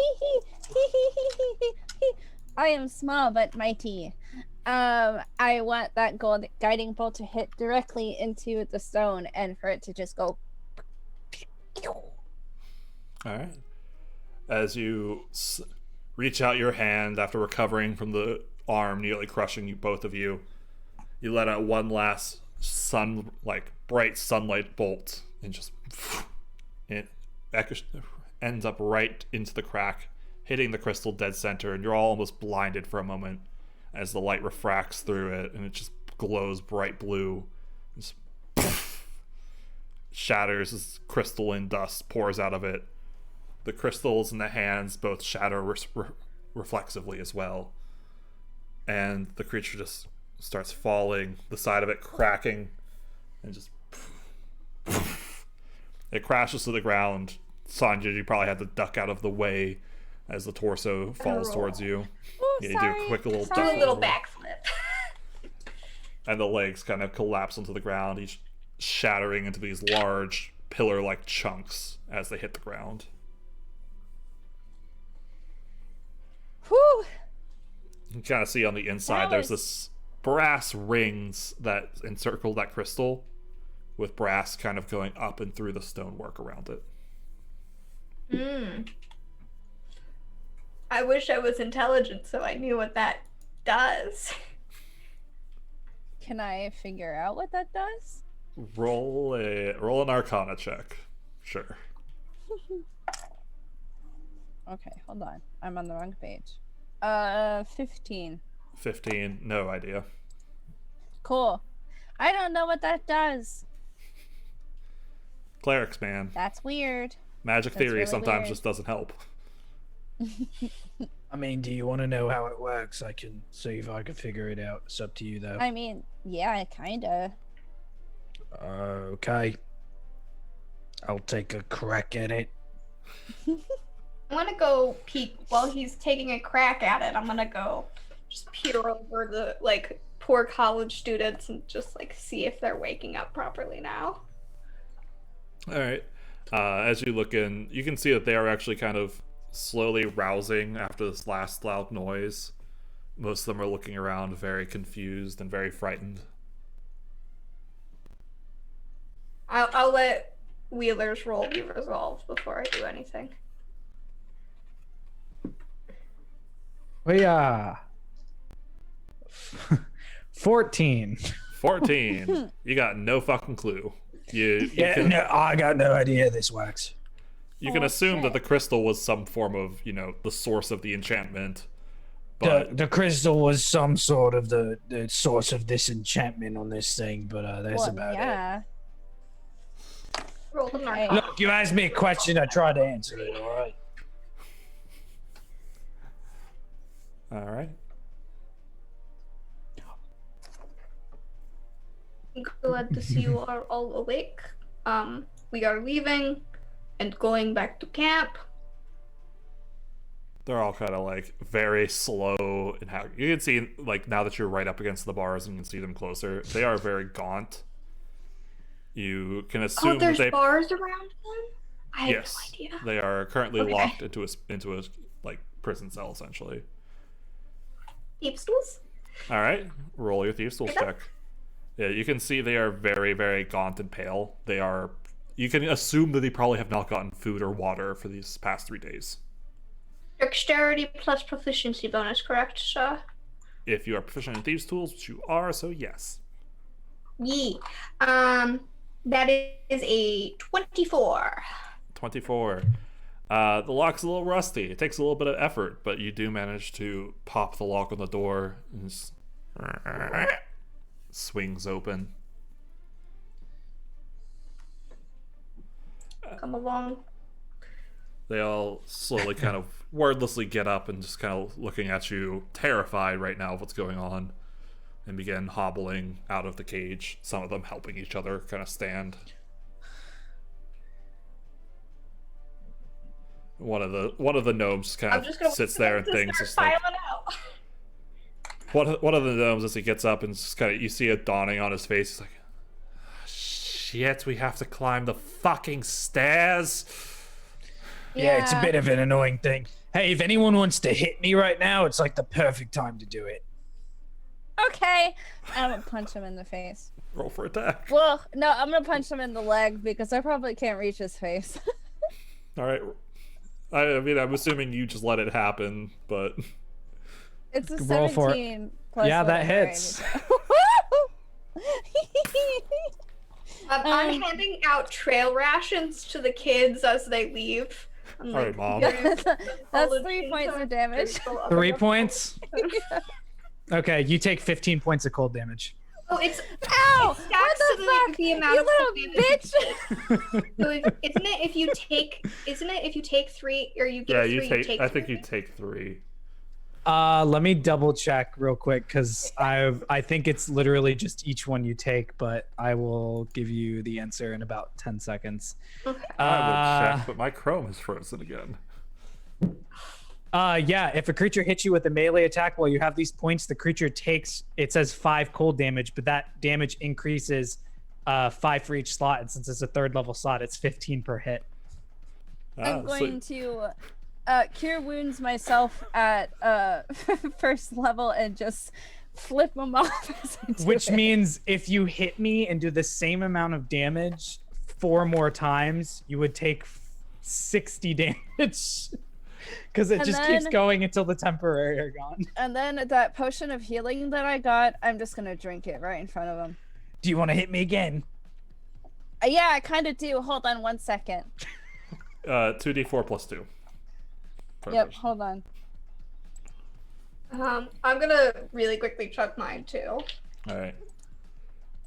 And also as we lead the I'm children, gonna punch him again. careful and guide them. That's a 13. That misses. Fuck, Just I'm gonna punch slam him your again. fist into his thigh and just crack your knuckles. That's an 18. That'll hit. It's a 4 damage. 4 damage. You take 15 points of cold damage. As the kids fight, Sanja, you start leading That felt really good, thank you. the students out. Okay, cool. I will be leaving them to fight to the death down there. I'm gonna chug a I'm gonna health heal potion myself to again. go. Just uncork, chug, keep on. Okay. I'll do like a fake little stumble and I'll take my healing potion. All right. I'm gonna just go as I leave, but I'm giggling the entire time. All right. Flip him off. Right, you guys lead the students and archaeologists. One of which you notice, one of which is an older, like half elf, who is, you assume, the archaeologist in charge of this group. And you lead them all through the rest of the ruins, going slowly to let them recuperate. And after probably about an hour or two of trying to get them through the cobwebs. I'll just take my sword and swing through, and anytime it gets stuck, I'll just unsummon it and resummon it and just keep hacking through it. Alright, I mean, it still takes you probably like a good chunk of like 30 minutes to just continually hack, stuck. I'd be like, you got this. Good job. I think it has an AC of like nice 15 or something like that.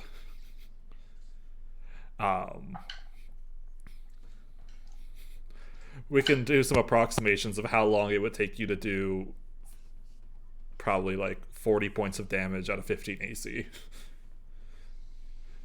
But I like use my like quarter staff to help clear the way, like a witch using the broom, and like I'll do the same with my wrap great it club. around. I'll just be like, as soon as you guys stick your weapons out and trying to push it, they just kind of like get stuck and just push. Well, okay. Well, Shane, my sword is a long sword of wounding, so those webs can't get health back unless they take a short or long rest.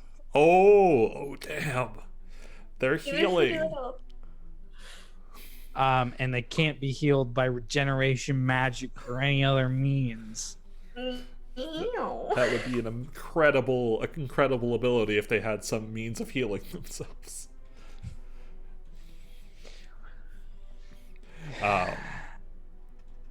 As you guys kind of walk through, eventually clearing the path and prying your staff and great club from the webs that you got them stuck into.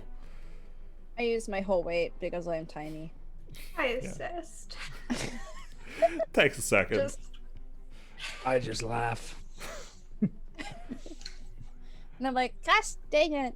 This happens every time.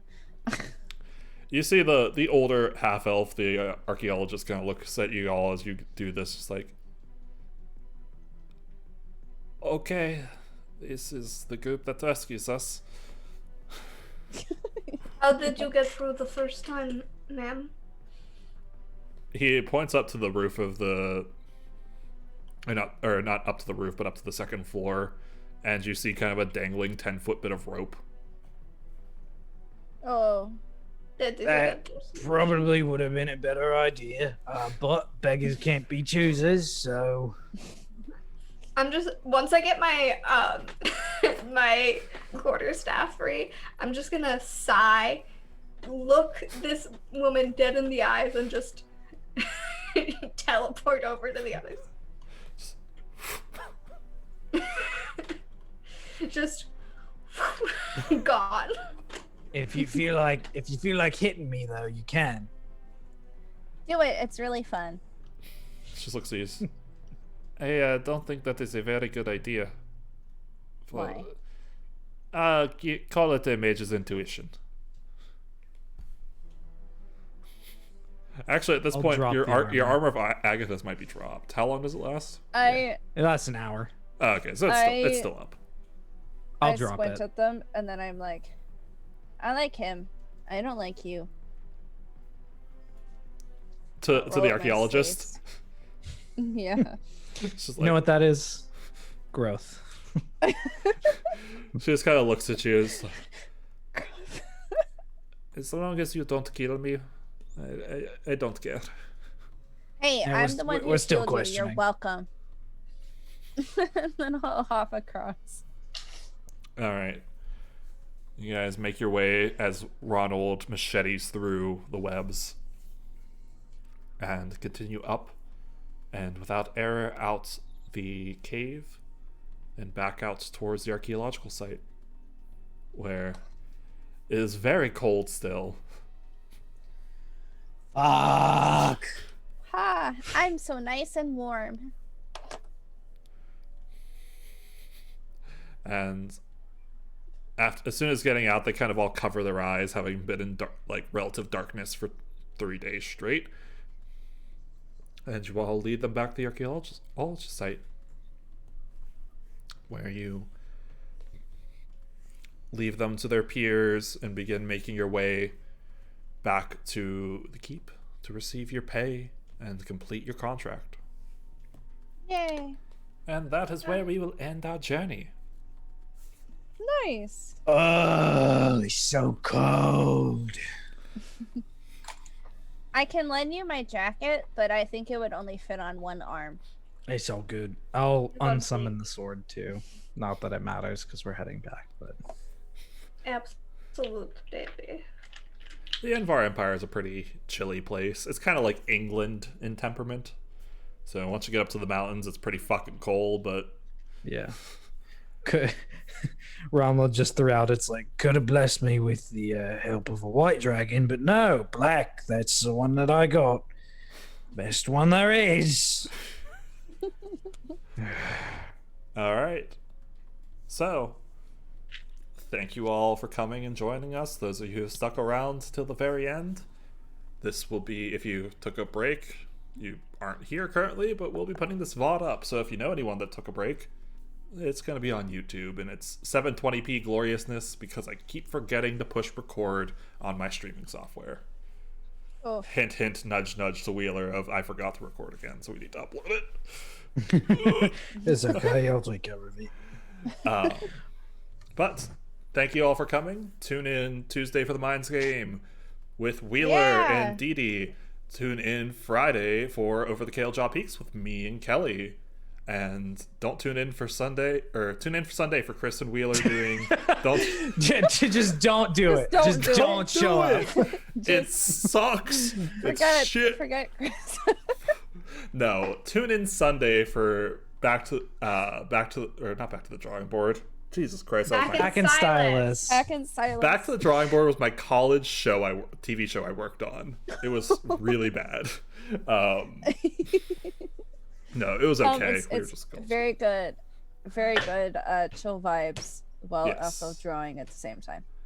Yes. So tune in Sunday, 4 p.m. for that, Eastern Standard Time, of course. Don't tune in next Saturday for Dungeon Brawl. You will be here by yourself. Yep. Sorry. It's unfortunate. I'm quite sorry about that one. I can't do this every Saturday because I would have no life. And Mini Paint and Chill on Thursday, 7:30 p.m. Yeah. before Yeah. Critical Role. Yeah. So, Yeah. all right. And then Eastern Standard Time, as Cool. per usual. Yep. As Until per I usual. move, and then it's mountain time. For Yeah. you. As for soon- you only, You. because it's going to stay. Yep. EST More for of us everybody live else. on the East Coast. We'll just start appending onto our schedules like 8 p.m. Eastern Standard Time or 6 p.m. Mountain Standard Time. Rude. Anyways, thank you all for joining us. We will raid someone if someone's around. I didn't check yet, so stick around during the outro. There might be a raid, hopefully.